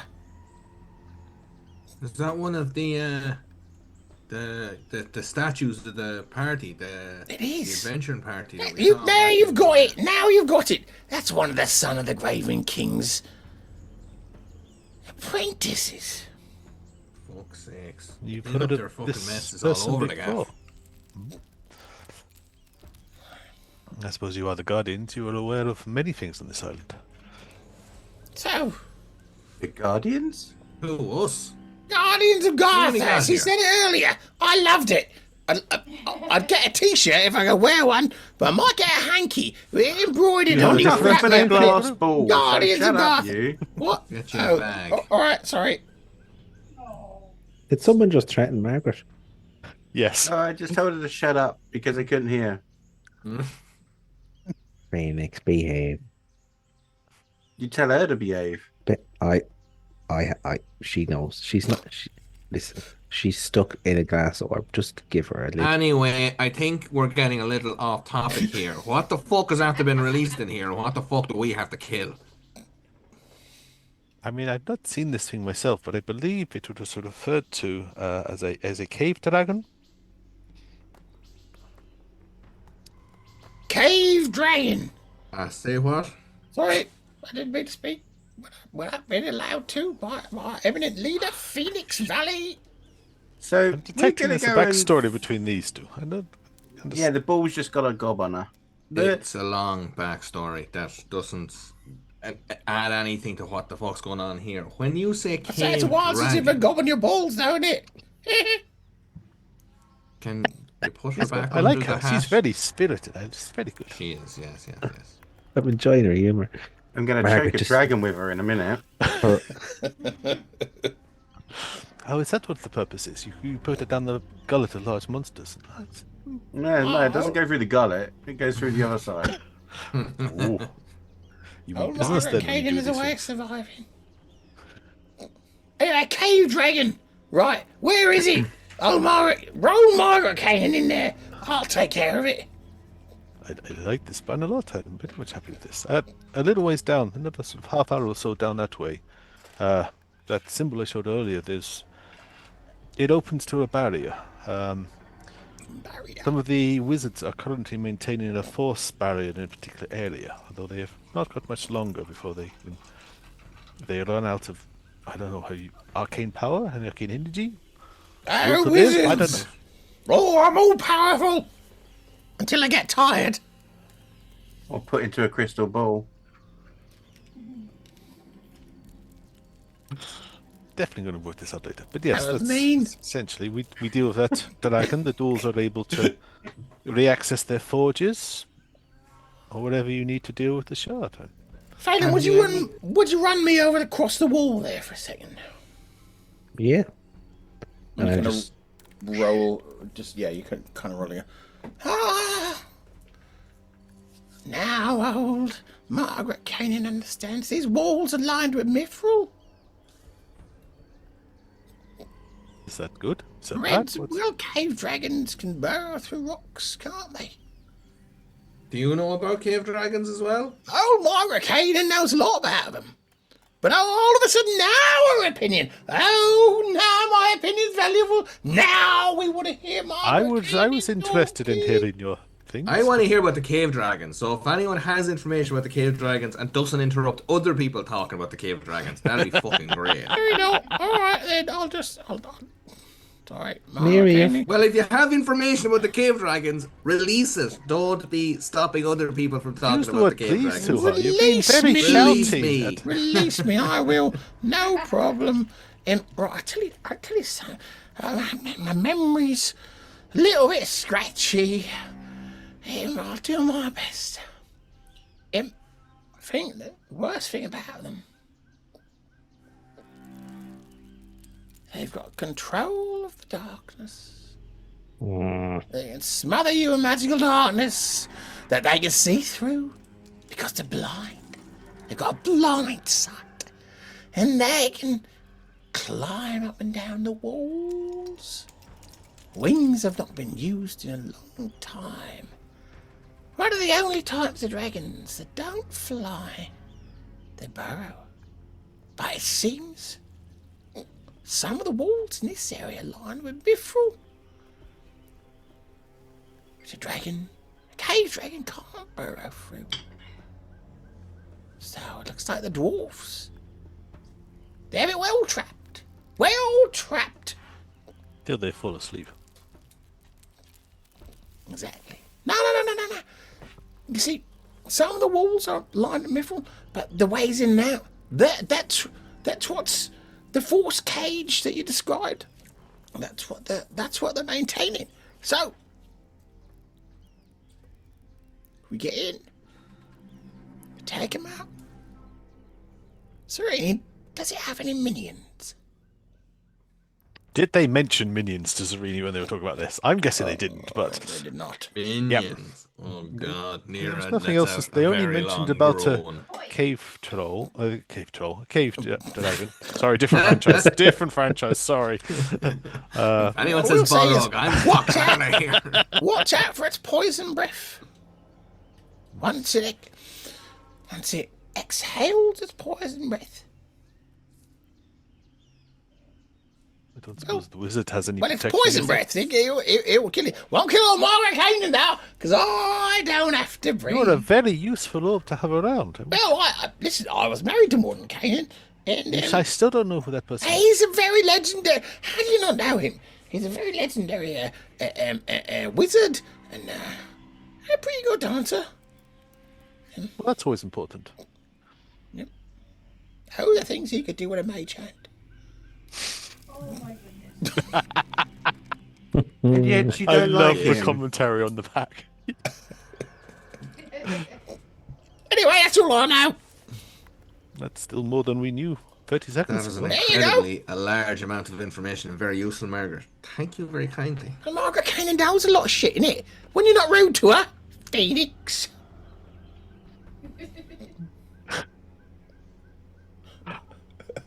Why don't you roll away? All right then. Phelan, roll me away then. I'll just leave. Roll me off the hill. No, Margaret, I'll miss you. No problem. I'll miss Old you, Margaret. Margaretkainen I mean, will to head be fair, off. you just put her down and she'll probably roll away on the slope. Well, that's what I'm saying. Just put me down and I'll be gone. I'll wait for some Only other messing, Margaret. You're right. party that's more grateful. More grateful. Margaret, Right, down the stairs. We're We'll work good out how long it friends. We're good takes. friends, Margaret. Me and you are good friends. Me, you, Nira. Looks like this new thing might be friends. Phoenix not, is- not out loud. Inside your head, you hear, "How good friends are we, Phelan?" Oh, there we go. We're very good This friends. thinks- In my head. We're very good friends. Would you like to learn some of Margaretkainen's power? Ooh. And this is all in my head.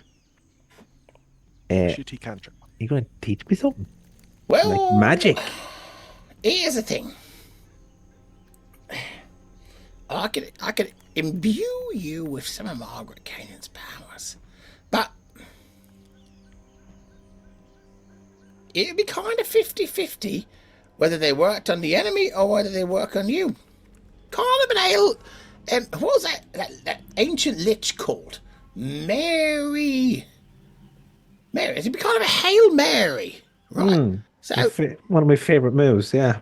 right. So at the very end, if things are looking shut,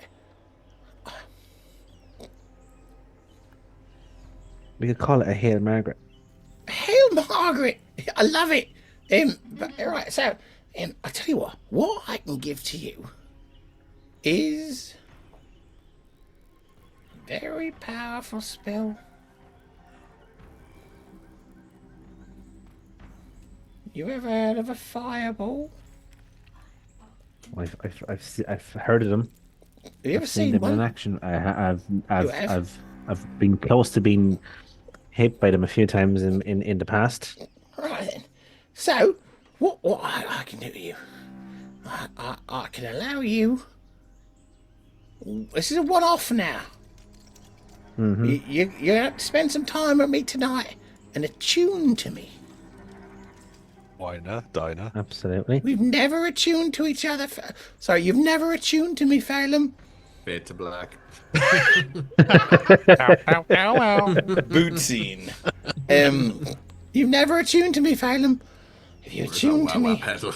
once a long rest, you can cast a 5th level fireball, but there will be a little bit of randomness. that will determine whether the fireball will go where you want it to go, or it will be centered on you. Okay.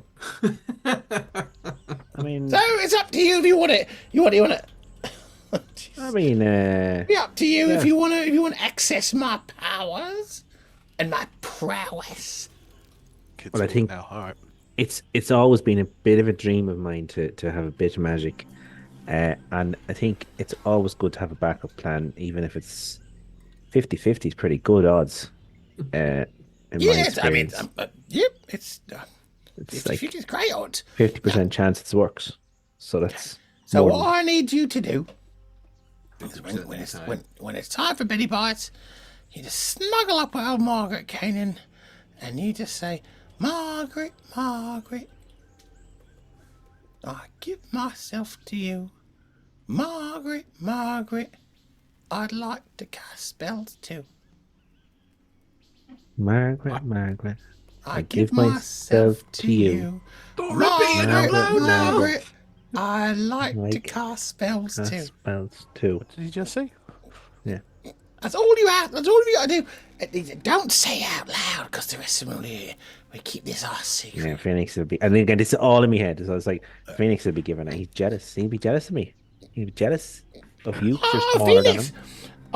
What, Phoenix? Jealous I mean, of me because I'm. he'd learning be magic. well jealous of you because of what you can cast a fireball pretty much as powerful as it. And listen, once we start on this journey, there'll be more powers. More power was good. And I just can't. Like, Cave Dragon Bonfire sounds really good to me right now. Right. They're That'd quite be cute. smelly when they burn. But Yeah. listen, sometimes Margaretkainen, you be able to utilize Margaretkainen's powers, and obviously Margaretkainen needs to utilize some of your powers now and again. That seems fair, doesn't it? What powers? What powers are mine? Oh, Oh, like Friendship? walking around. Margaretkainen wants to see the trees, and so I'll just get you to walk over there. Show Oh, me the yeah, trees. I can see through your eyes. Like, That's all. Like a sightseer. yeah, And like what I've just- been doing. Yeah, exactly. Looking after you. That's it. Protected you from Agar, didn't I? Well, I tried to. I kind of liked him. I know the rest of them didn't. Stop it. Seemed like a kind of noble fella. I guess so. But well, it's a win-win, and then yeah, I don't think anyone in my family has ever had magic. It's pretty cool. You could be the first. I Phelan. will be the first. This is What would your wizard title be? Captain. It's Arcanist Captain K. Arcanist Captain Phelan. Captain Phelan Fireball Fontaine. Oh my goodness. Captain Phelan Fireball Fontaine. That's what they'll call me in the history books. You will. And Oh, yeah. you're gonna make the history books, Phelan. Statues. You're gonna In make every town. statues. There'll be stone scrolls on every wall. Oh. Anyway, that's what you need to do. Super. And Margaretkainen's not going to force you. She's not going to force you. It's your decision whether you want to do that tonight or not. Well, I'm helping you, and you're helping me. It's Well, brilliant. I'm now, listen. Like I say, if you choose not to do it, you're still very powerful. You got some very powerful spell casters in your arsenal. So please don't ever think Margaretkainen's forcing you to do anything. I would never. I know you want Margaret. We've built up trust. We have. Yeah. Trust goes both ways. I'm getting you home, and you're getting me into the history books. That's right. That's where I was going to be before, and then they got rid of it. They got rid of the sword, and now I have another path to greatness. I remember that sword. I know where it went. Do you want it back? Do you really? Well, Margaretkainen just need to. I could spend a couple of days going. I might have to go dormant.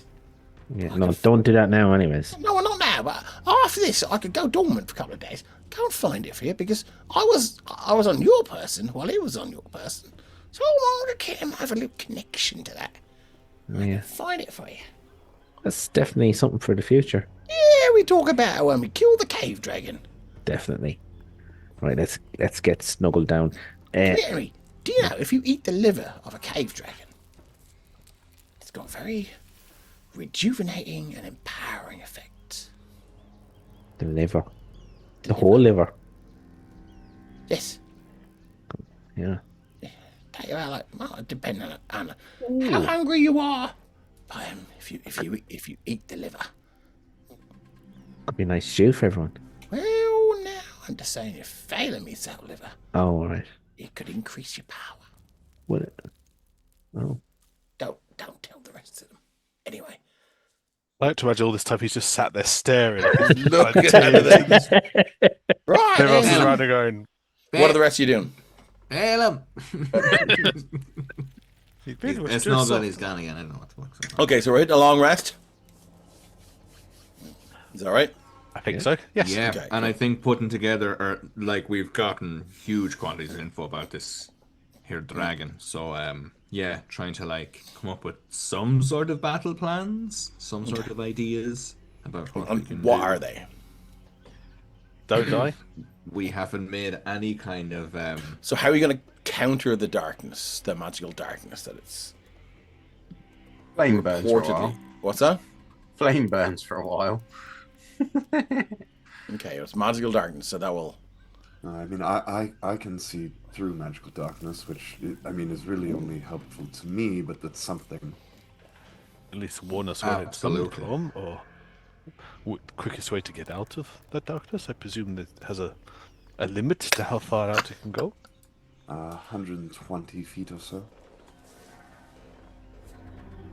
The darkness. Do we can go know down. dragons if they're if it's using magical darkness or if it's doing any of its abilities? Is it casting spells, or are these just? No, it's are like an they inherently innate magical? ability. So they're not spells, whatever it's doing. No, it's not a spell. You can cast a spell or anything. I'm just getting. Sometimes I pick up voices from the ether. Someone's asked me to ask you: does anybody have resistance to poison? Oh, that would be me. Have you got resistance to poison? Yes. Well done. Anyone else? I don't know if Zarini would know that part of it. No, I think I have. I've got something that heals. Resistant to necrotic, but not poison. I thought I had something that stops me from not stops me, but I thought I could shake off poisons. Monks got a poison shake off, do they? Yeah, they do. It's one of your key point things, I think. Wholeness of body, is that what it's called? I do have wholeness of body. Trying to make a Just Bob about- Holness blockbuster joke here, but I've got No, that's a regain hit Wholeness points. of But there's body. something stillness of mind, ending charmed or frightened conditions, quicken healing. You're right, though. There is something. I remember something somewhere. Not focused in. I can get into combat. Talk with amongst it. I can yourselves, probably I keep it suppose. distracted and make it harder for it to target anyone else. Say that again. If I can get into combat with it, I can make it harder for it to attack anyone else. What kind of yeah, attacks do you do? I tend to like to get up close and personal. Nice. You That's fight. my kind of style too. You're a fighter, are you? Or if I'd like to think I can put in a little bit of a hit here and there. Show us a move or two there. Sure, she pulls out a saber, and you see as she's going through, definitely knows how to use her stuff. Nice. Venomable. Just not impressed. That's quite good. Not that I fought anything quite so big as a dragon, but you know, Yeah. I don't know whether the wizards have things they can use to like immobilize it or prevent it from being able to counteract its blind sight, or Yes, they're not Yeah. seeing is worrying me now, to be honest. Yeah, the not seeing is not a good thing, but I mean, I might be able to get it to stop moving if I can see it long enough.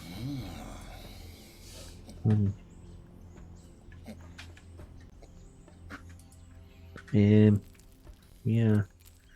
I mean, the only thing I can think of is, and Andy, you can see through that. Yes. So, I mean, if we at least 2 or 3 of us could. Well, no, you could fly, Phoenix. We could stick very close, like within hand's reach. The only problem that presents its own problems, and Andira could direct us, perhaps. Definitely prefer to be able to see this creature. There's no way you can give your magical sight to some of the rest of us, even for a short while. Look at him.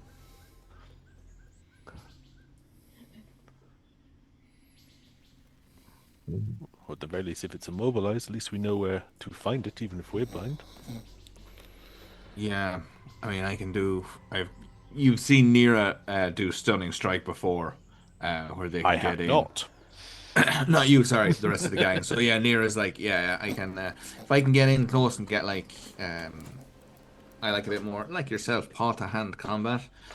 So I can get in, and if I can get, I've never fought a chaos dragon before, but hopefully, if I can get in close, and I can get a sense of its key and its the flow of key, I can interrupt that, and that should hold it down. But it's any kind of dragon, it'll be big enough, so it might be. It's the chances of it working are huge, but it's worth a go anyway. Zarini, you would know the area that they have it trapped in is it's the old tourist forge, where they would bring sort of people that they wanted to impress, maybe, that, and oh, look at the things we can make and whatever. Maybe not the real forge, but it is a 3-level complex, and you know that there is a lift that would bring you up. So it's it's 20 feet between floors. Okay. And it's a 3-level thing, so it's 6. Do I think there's a chance that things might have been, like demonstration things might have been left that could be of possibly assistance to us? there could be some chests or boxes of things, but And you know that this. Do I think it's possible we could potentially say reignite the forges relatively simply, or would that No, that would take a while. That would take several days. Okay. But more from a tactical point of view, you know that this thing has a climb speed, and if it can move between several floors, this could be particularly tricky to fight. really help to pin this Is thing there, down if we could? is there any way that we could restrict its movement? Does anyone If you could Rush it with trap the it lift. under the lift, perhaps, if we're gonna magic its stolen from it, then drop the lift on it. I don't know what level the lift would be at. I don't even know what condition that lift is at. That would be. Well, there might I be can try and stun it. Might be some rubble on the high levels. If anybody has any ways to, enhance my attacks, that might help. I can try and land a hold monster spell on it, but Okay. it's not a That's guarantee. pretty I good. do have a way I might be able to pin it down, but it depends whether Moo can do it or not. Who is this Moo you speak I of? believe Moo can do anything. I believe Moo can do anything at least once. I like to move it. You have another Moo is companion? my companion. Ah, is he a great warrior? Yes. In a way. He has his purpose. I would be interested to meet him when he has a time then. Yeah. Maybe. So Zul's fucking chat. Monk level 10. Monk level 10. You're mine. Just shy. Self-restoration, went to go, yeah.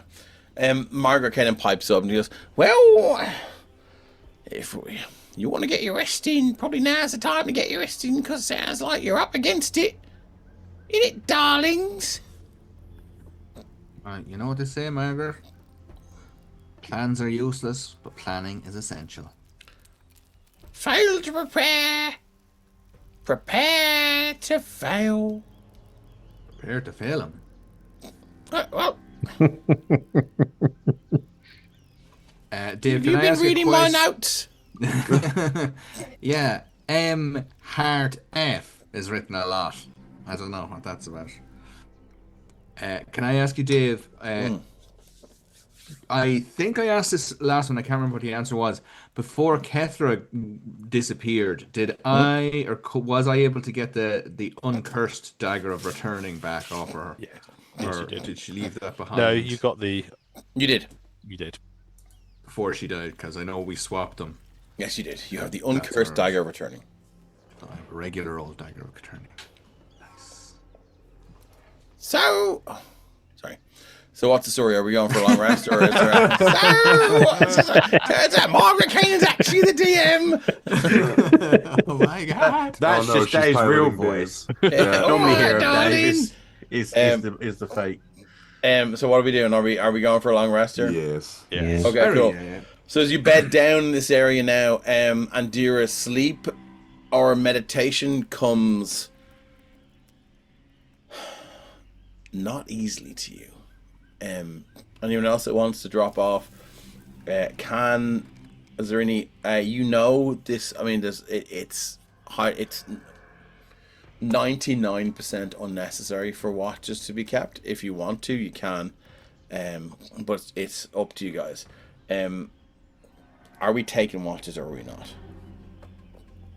I mean, we're right next door to a dragon. Okay.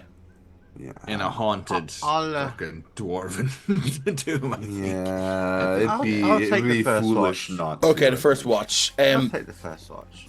Phoenix. It's about 20 minutes out down this corridor back to that sort of that large descent that you guys spent hours and hours and hours and hours. So it's a 20-minute journey back there. This again, but it's this huge thoroughfare that you're in again, and there are the occasional reflections of noises. And sometimes it depends on the type of rock that sort of breaks off and falls. If it's a sort of a circular, chunky sort of rock, it'll make this sort of, or if it's a flat piece of, say, shale, it'll make this sort of high pitch like, and it's these long moments of pure silence. Like if you move away from the party, it's a silence that's oppressive. It's a silence that is very uncomfortable. And then you almost lose track of time until this sudden noise cracks through this silence like a shattering of glass. It's startling, and you're kind of like you spend so much time expecting it, and it doesn't happen. And the second you exhale, it happens. It's a very uncomfortable place to be in for you, for everyone. And what are you doing on your watch? So once I know everyone's fully asleep, I'm going to, I've created my little hammock thing above so that I can keep an eye out as I usually do. But I'm going to get Moo out of the pocket of my jacket, the pocket plane. And while I'm keeping an eye out and stuff and listening, and to keep me kind of not thinking about how quiet it is here, I'm going to be talking to Moo, and essentially I'm giving him instructions of okay, so when what I might get you to do is when you jump in, all you have to do is click and go. That's it. That's what you have to do. And like really hammering it home, like, you know, Groot style in Guardians of the Galaxy 3, where it's like, don't push this button, push this button, like over and over again. Over and over again. And they're like, this one? No, I said this one. Okay. You know, that kind of thing. But yeah, that's what I'm doing. Okay. On its first watch, Andira, as you descend into this meditation, that takes, again, like I said, takes longer than you're used to achieve. You find yourself on this, again, this strange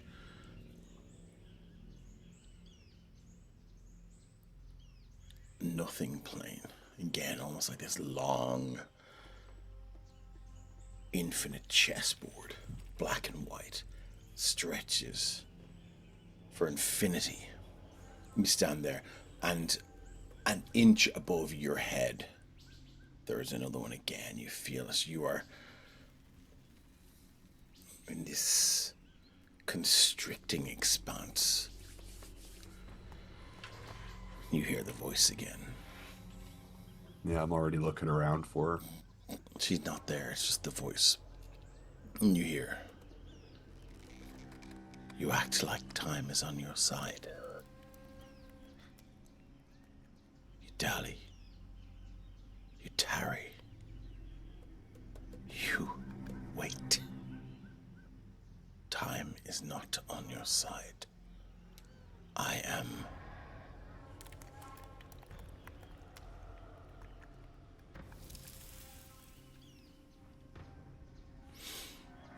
Doesn't matter. Time is not on your side.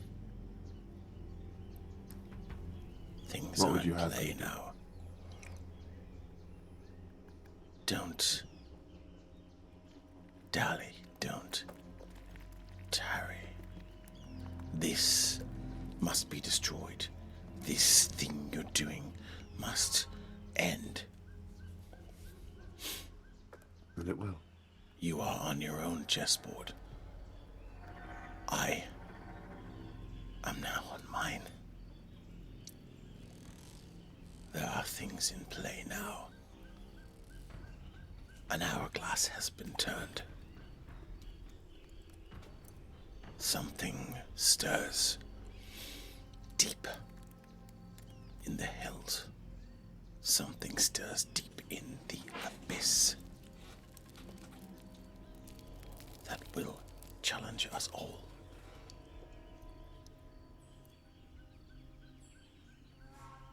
I must face it. That time will come. You need this behind you. All of my followers, all of my faithful need this. These things are engaged upon. These paths I have set them upon. You need to finish it as quickly as possible. Something terrible is coming.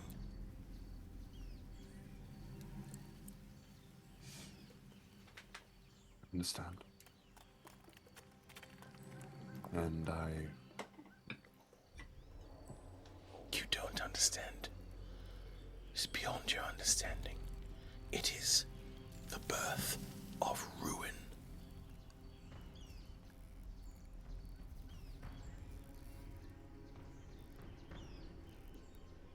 Very well. Finish this.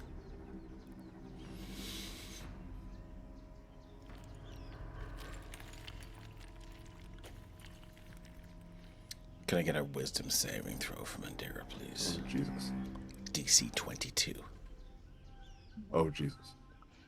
Okay.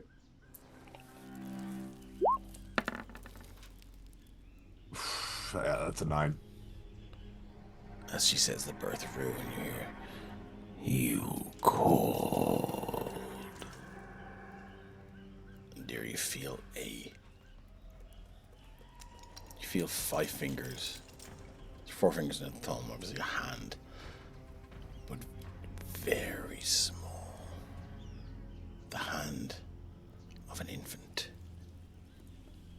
begins to just goes around your neck. And can I get another wisdom saving throw, please? The one for this is 18.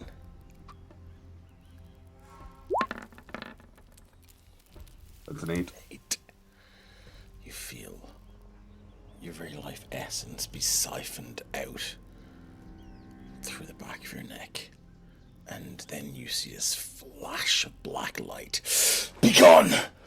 The sound of the Raven Queen, the first time you've ever heard anything that isn't dispassionate, that isn't matter of fact.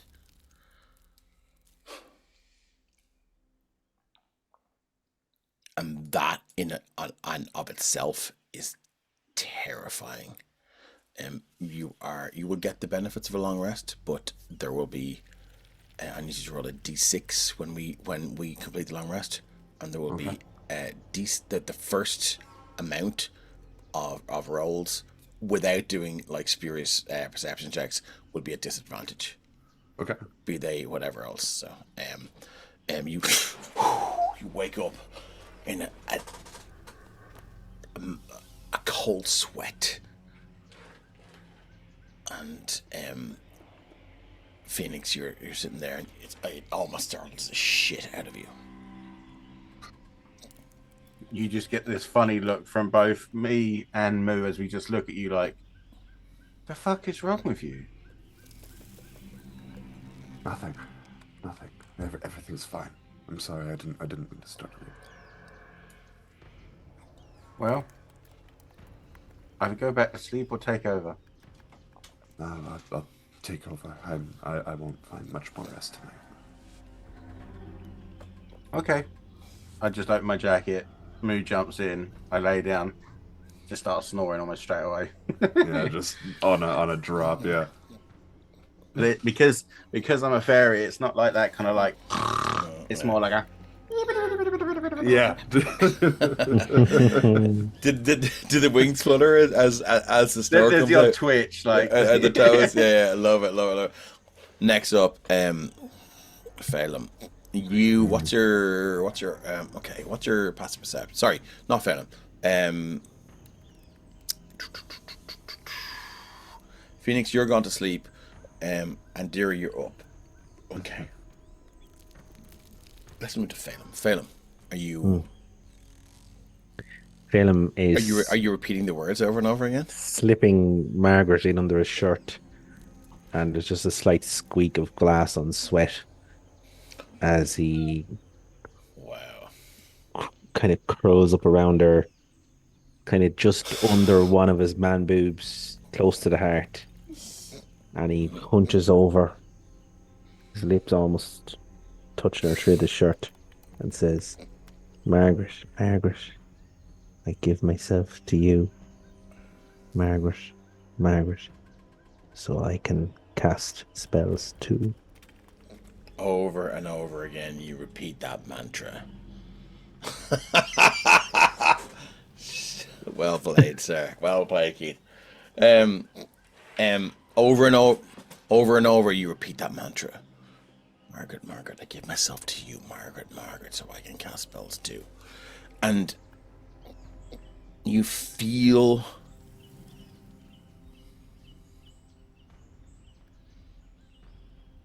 this orb against your skin, and you feel a pressure. You feel a pressure against your breastplate there, your chest bone. As you look down, and it's not an orb anymore, it's half an orb. So it seems to have sort of without feeling it, melded its way into your skin. You feel this deep, ancient power thrum through you. There is a moment where you can either make a saving throw or fail a saving throw. What would you like to do? As in, This is very, very cruel, Dave. There is about to be a transference of power, and I'm not going to say if it's one way or another way or both Okay, ways. yeah. So the But fail there is is a magical effect about to happen. Are you, what is Phelim's instinct?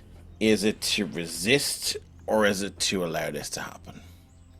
no, his instinct is to allow it to happen, and I can briefly explain for the watchers and the other players if they want. So, Phelim has always had the dream of leading his family slash mercenary group. They're both the same thing, to greater heights than ever before, and he wants to be the person to do that, and he is willing to risk things that maybe other people wouldn't to get that. And he's looking at this like that. He's looking at the state of the world, what's happening in this world, and how that's going to. I mean, it's the end of life as we know it if it doesn't. If it's not stopped, he wants, and he kind of half feels he needs any little extra edge, and he genuinely does trust Margaret. Okay. So he, if the fail is just to allow it to happen, he will willingly fail that and allow it to happen. You willingly fail that. As you willingly fail that, you feel it. You don't feel it, you see it. Just she's now just slipped through your breastplate, your breastbone, and she's now. You can feel. It's not in like. It's not in your stomach. It's not in your pipe. It's somewhere in between those things, and it's. You can feel now a glass orb pushing off parts of your body that you've never felt before because nothing has ever pushed against them. Everything stayed where it is. You never had anything there, and you feel now, and then there is this explosion of heat. And can I get a Constitution saving throw, please?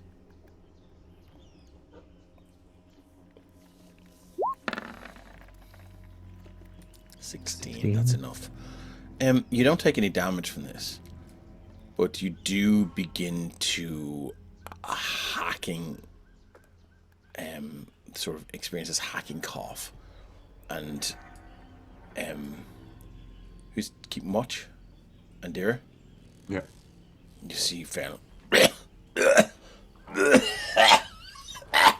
And Phelim, you feel this glass orb coming back up through your throat. Your throat is swollen now. You hear Andira moving, stirring behind you, coming towards you. Are you gonna try and hide this? Yeah, I'll kind of roll over onto my side and like just be like hunching over my shoulders like that and put on whatever bedroll I have up and just trying to keep me face nearly to the floor kind of thing. Okay. I think you're going to need to either give us some sort of sleight of hand or deception or something. What would you like to go for? You can argue for another skill if you think. Animal handling? No, am I messing? Jeepers. Let me see. I'll just go with deception. We'll try it. This stuff gonna be good though. 3. Do you know what? Yeah. I'm gonna use. Do I have? Oh, boon. I don't have an inspiration. No, it's okay. 3. Would you like to roll insight there, Andira, please? Sure. Don't roll natural 1 here. I gotta roll above a 3. That's 3 minus 1. Boon it. Yeah, I do have a boon. Leave it. Let it go. You gonna boon it? Yeah. All right, 5. Fuck's sake! Can I counter boon so it? there will be your roll is still dog shite, right? Well, yeah. So you're not going to get everything from this. Phelim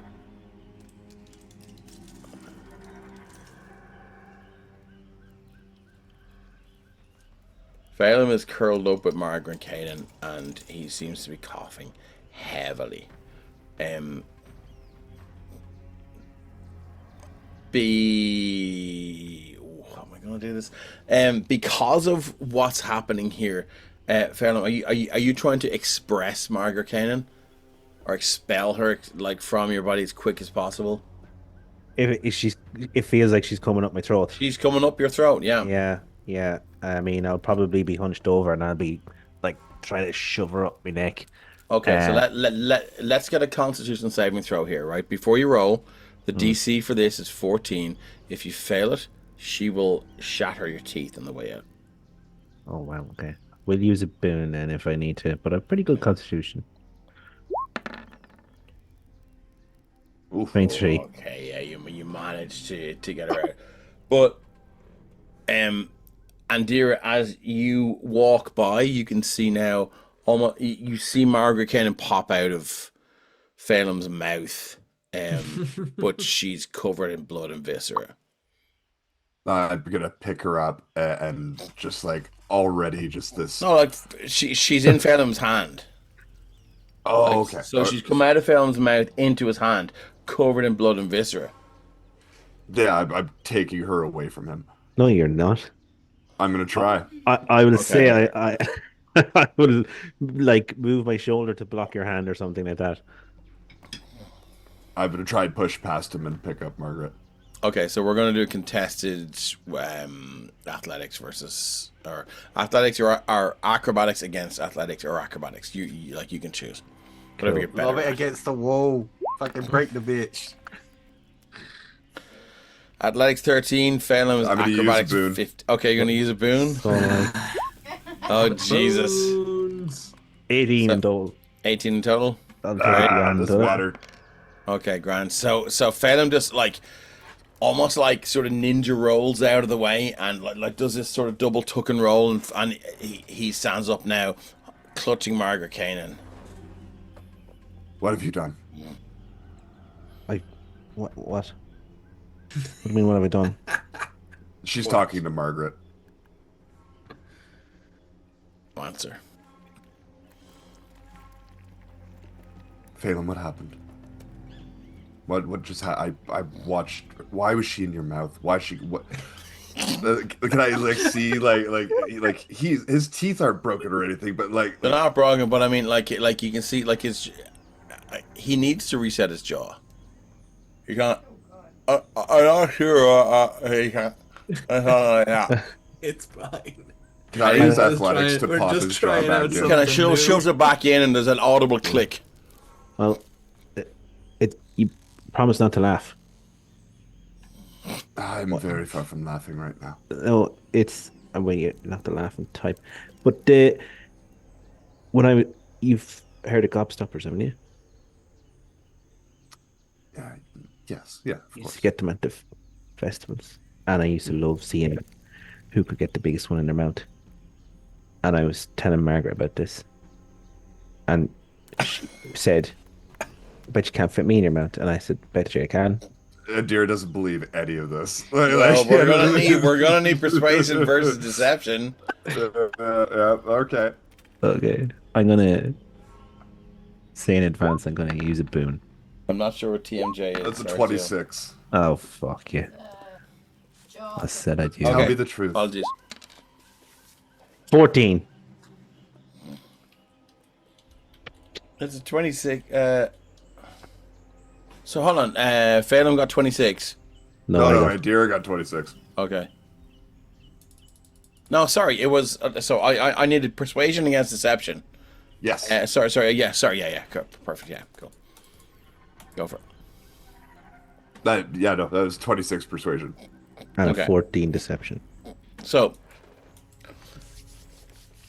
now you're not compelled to tell the truth, but I mean, you can tell that Andir is onto you. And Oh, I'm onto your shit. I'm he's yeah. well onto you now, right? Listen, Indira, you do trust me. I trust you. I don't trust that. I know. What do you mean that? And now you hear her voice. Oh, so now you loud. can hear me. There you are. What do you mean that? Margaretkainen, she's just an old woman, a little old lady. I've been sometimes I fall asleep because sometimes when quite taxing being an I orc. imagine this is rather loud. I wouldn't be surprised if people are kind of being woken. It is loud, yeah. It's if anyone wants to wake up, it will disturb your rest. Because it's loud, I am going to very quickly wipe her with my shirt, just so that she's clean. I know my shirt will be filthy, but yeah. Oh my god. Rub it a little harder, Phelan. She says, yeah, sometimes being an orc is hard. And old Margaretkainen sometimes fall asleep in the middle of the most important moments of the day. Now, what's going on here? Why aren't we all friends? And dear, it's you again. You're poison in the well. Easy, Margaret, stirring easy. this shit. Can we not all just be friends? Margaretkainen gave you all the information she had about the cave dragon, and I've helped so many times. Yet members of the party still talking, backstabbing old Margaretkainen. All I'm trying to do is help you. I doubt that very much. Why? I helped you. I told you all about what cave dragons do. All I want to do is be turned back into Margaretkainen, the human woman with the dancer's feet, and go and find my ex-husband Mordenkainen and annihilate him. I don't want to annihilate any of you. I just want to become Margaretkainen again, flesh. No, you don't, Right, want to kill any of us, but you have no problem almost I'm maiming trying to Phelan just sleep. there. What do you mean are maiming fighting Phelan? about? I didn't do anything to You're him. covered. What? You're covered in his blood. What? No, I'm not. What? You were. What are you talking about? It's all good. Near is after turning up. Well, I tell you what, right? No groggy problem. and upset because they're after been woken up from their sleep. What the fuck are ye all shouting about? I was seeing if I could fit her in my gob. No, And he's they're not happy. He was doing something else.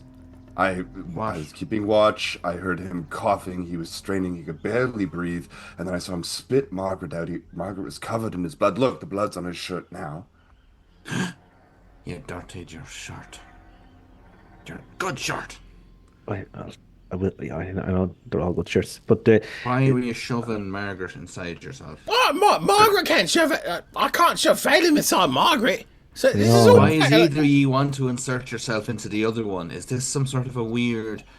Well, it's been a while. I don't want to kink It's old shame or Margaretkainen anything. said it all. no kink shit. Exactly what Nira said. How about we just listen? There was a transfer of ideas between us, shall we say?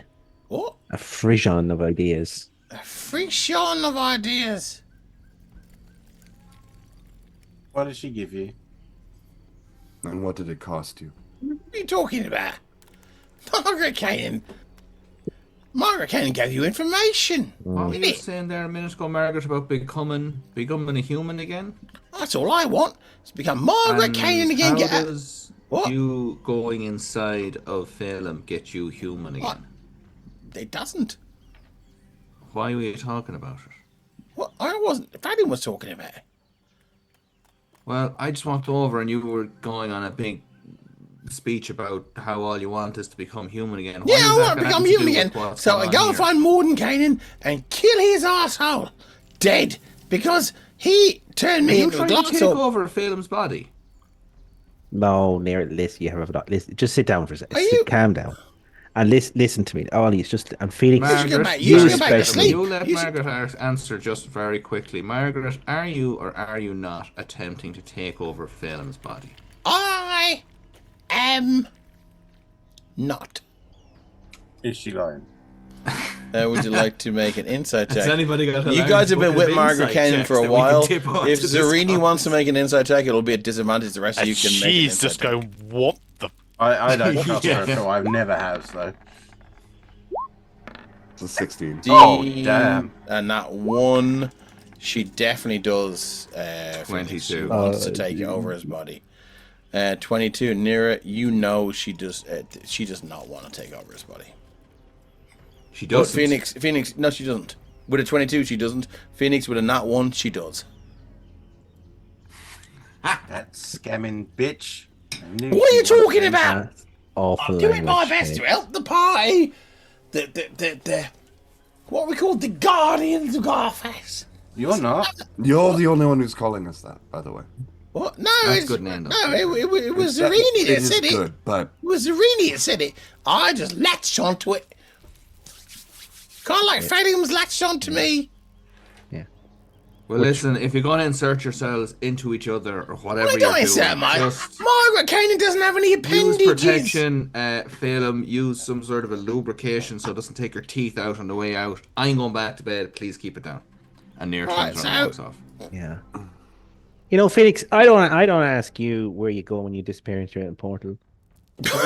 You know?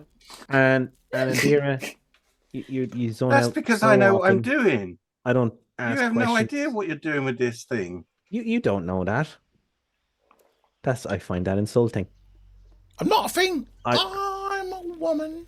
It's You basically a were. conversation What? and a transaction of ideas, and A transaction of something else you were going to say there. What was that? well, Mm. yeah, a learning of ideas and knowledge.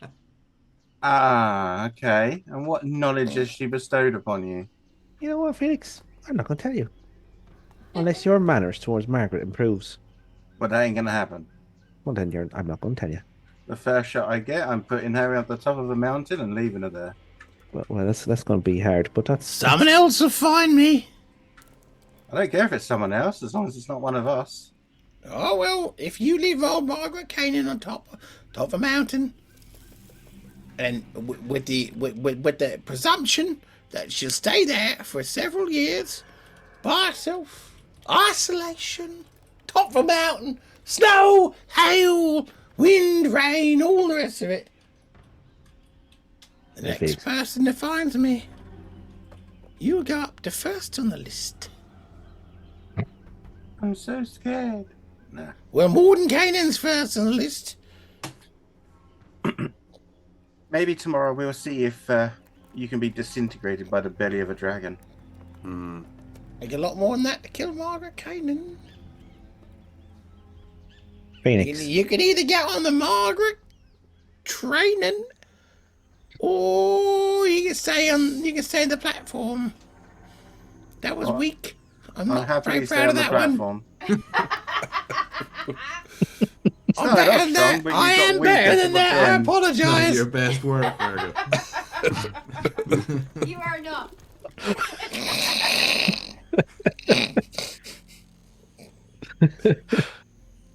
Well, Jesus.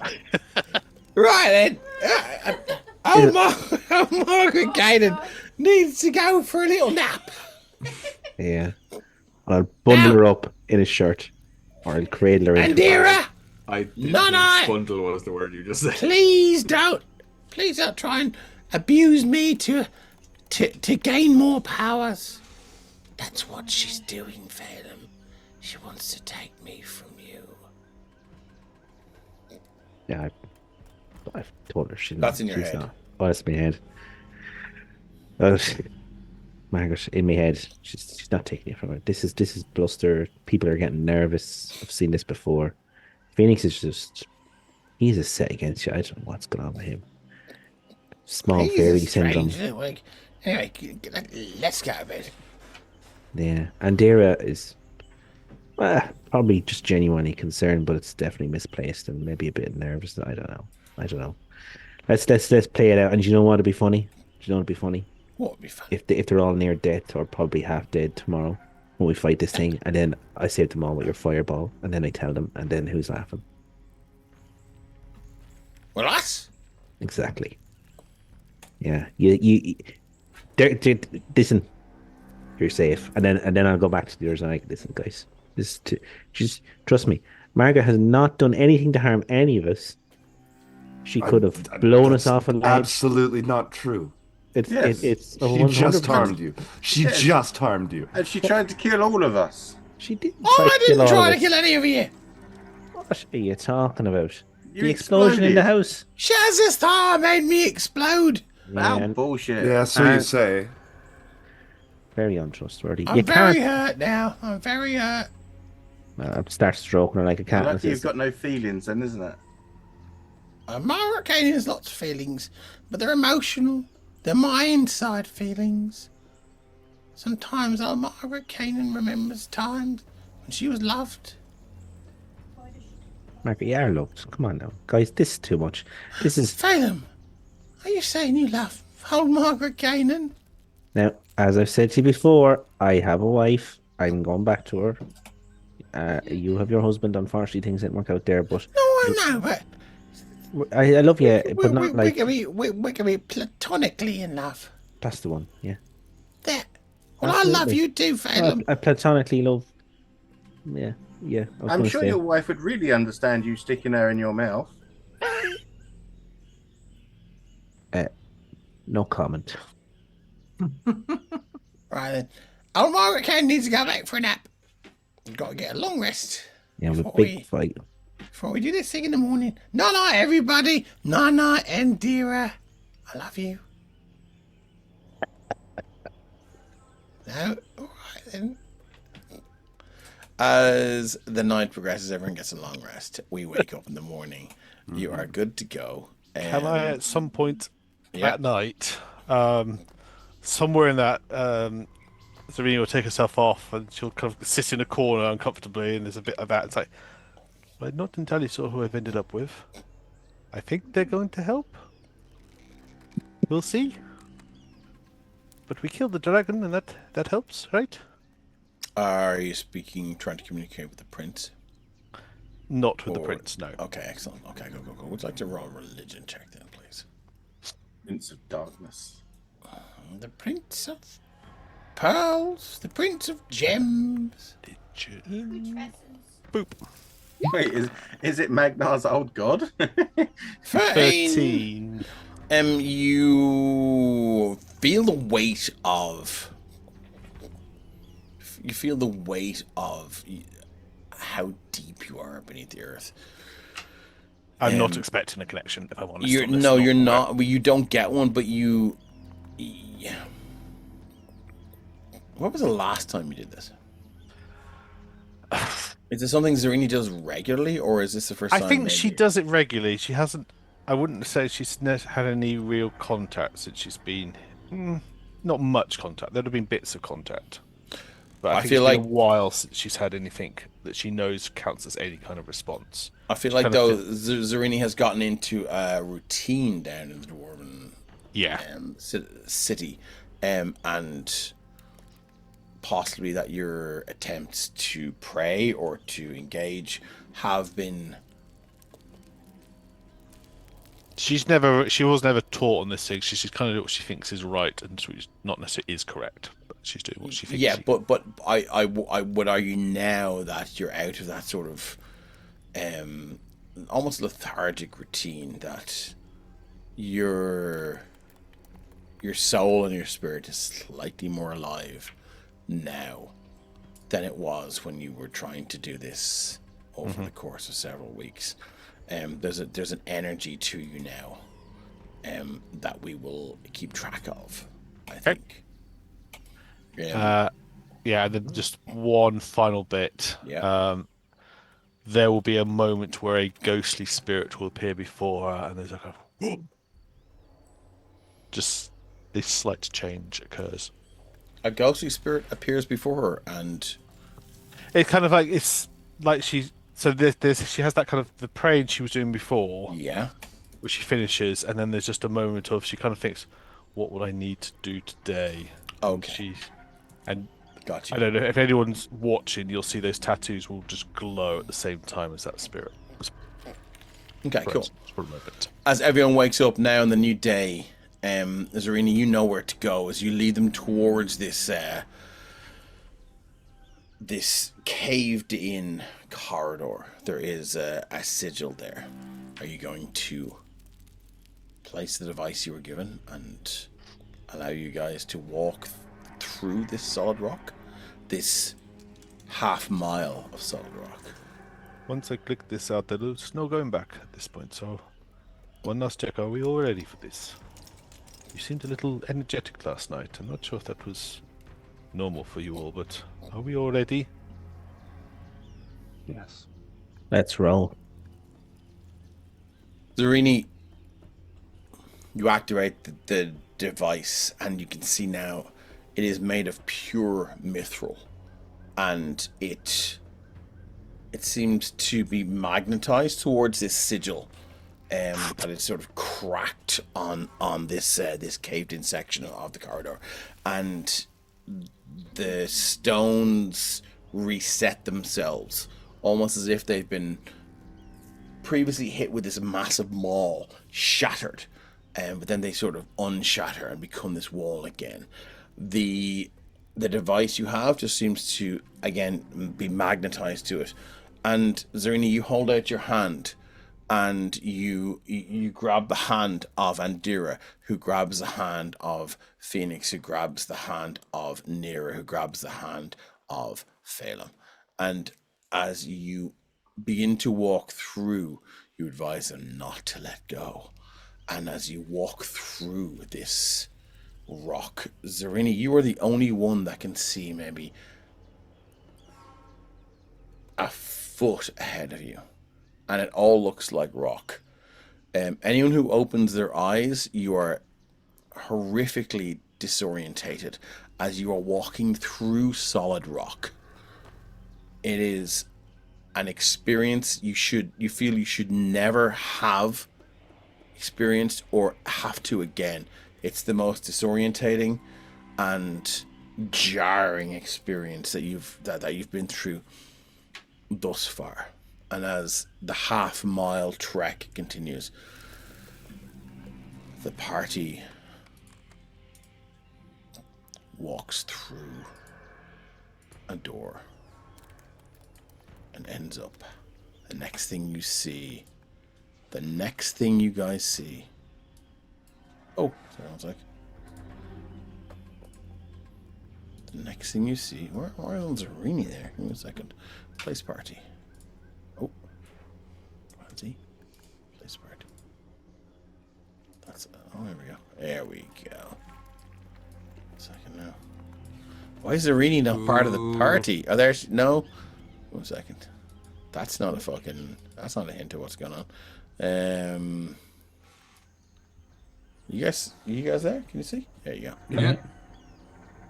Now, Do I need to switch on make a part of the party, or is that something you've got? yeah, maybe. Can you guys see where you are? Yes. Yeah. Perfect. Like, As you look down, you can see now you are in this huge, massive Dwarven forge. On the right, there's this huge, gargantuan fire still burning, casting these eerie shadows against those pillars going from east to west. Now, as you look beside you, you can see these two titanic dwarven statues made of stone, rising 60 feet into the air, standing tall over these huge stone hammers.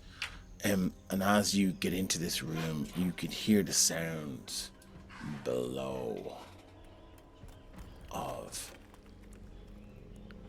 stones being moved, work being done.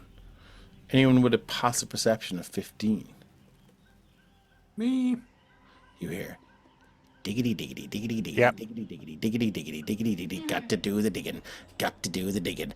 Diggity diggity diggity diggity diggity diggity diggity diggity. Got to do the digging. Got to do the digging. Ha! Hold on. Do you hear that? Near. Yes. I hear that. Interlopers. Food. I've been so hungry. That's where we're going to leave it for tonight. Well done, everyone. Diggy, diggy, diggy. Really sad that you guys don't like Margaretkainen. Because she exploded, she was the will of Zarosfar. There was nothing to like about her. Yeah, That is really think she's propaganda. really cool. You're buying into the anti-marker propaganda. I know, Things like right? that. I I really She's think on she's your pretty cool. side. She's a bit odd, but she knows a lot about the cave dragon. That was good. She's offering giving to you help. loads of information. She's all right. I like her. Like, We're not gonna I'm a judge her I'm on a her big fan of ability. Margaret. You're not going to judge the fact she's an orb. Let's have. She seems fine. She's giving us loads of perfectly information. but- trustworthy haunted orb. Yeah. Warlock Haunted. patron. She's just been. If- She's just trapped in the orb. Like, I mean, if you can find a way to let her out, she'll be gone.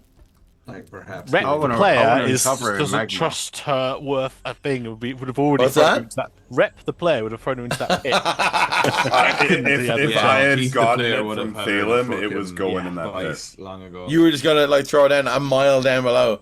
Yeah. Yeah, Wow. that would have been it if I had gotten Okay. So it. really but- thinks that she's cool. She's helpful. She's a little kind of. She's offering to help. She is. What a man though. gets up to in the privacy of his bedroll is.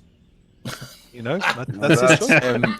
I swear to God, though, Just be like, careful, she if doesn't shatter. We've had trouble with shatter. what an invasion of privacy, really. I when you know, think about right? it. But if this We should gifted take it fifth into level a corner. fireball saves the day, I want a fucking on screen. It'll be a cold open for the apologies. There'll be Absolutely not. There'll No be apologies. no fucking No Emerald apologies. Collective No. news. I want a cold open No. for apologies.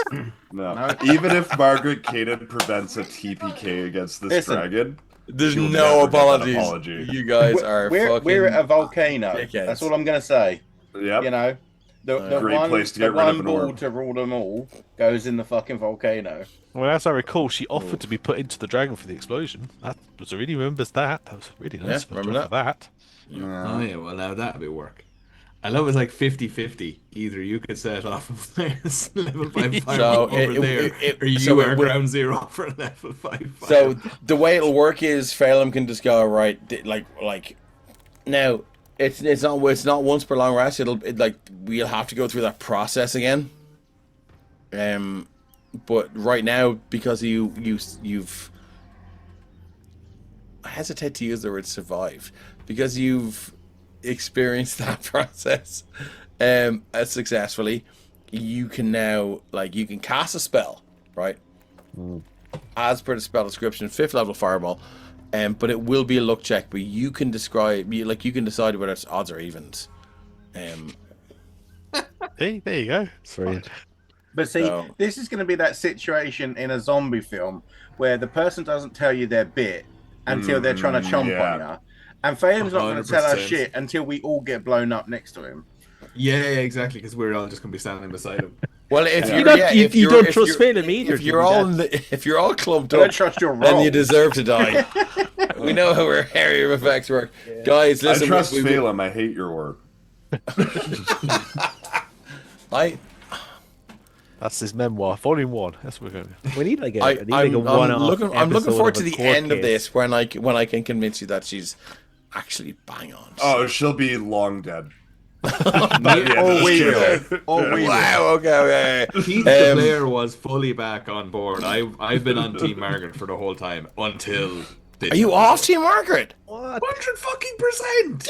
Yes, one She's of us. One of power. us.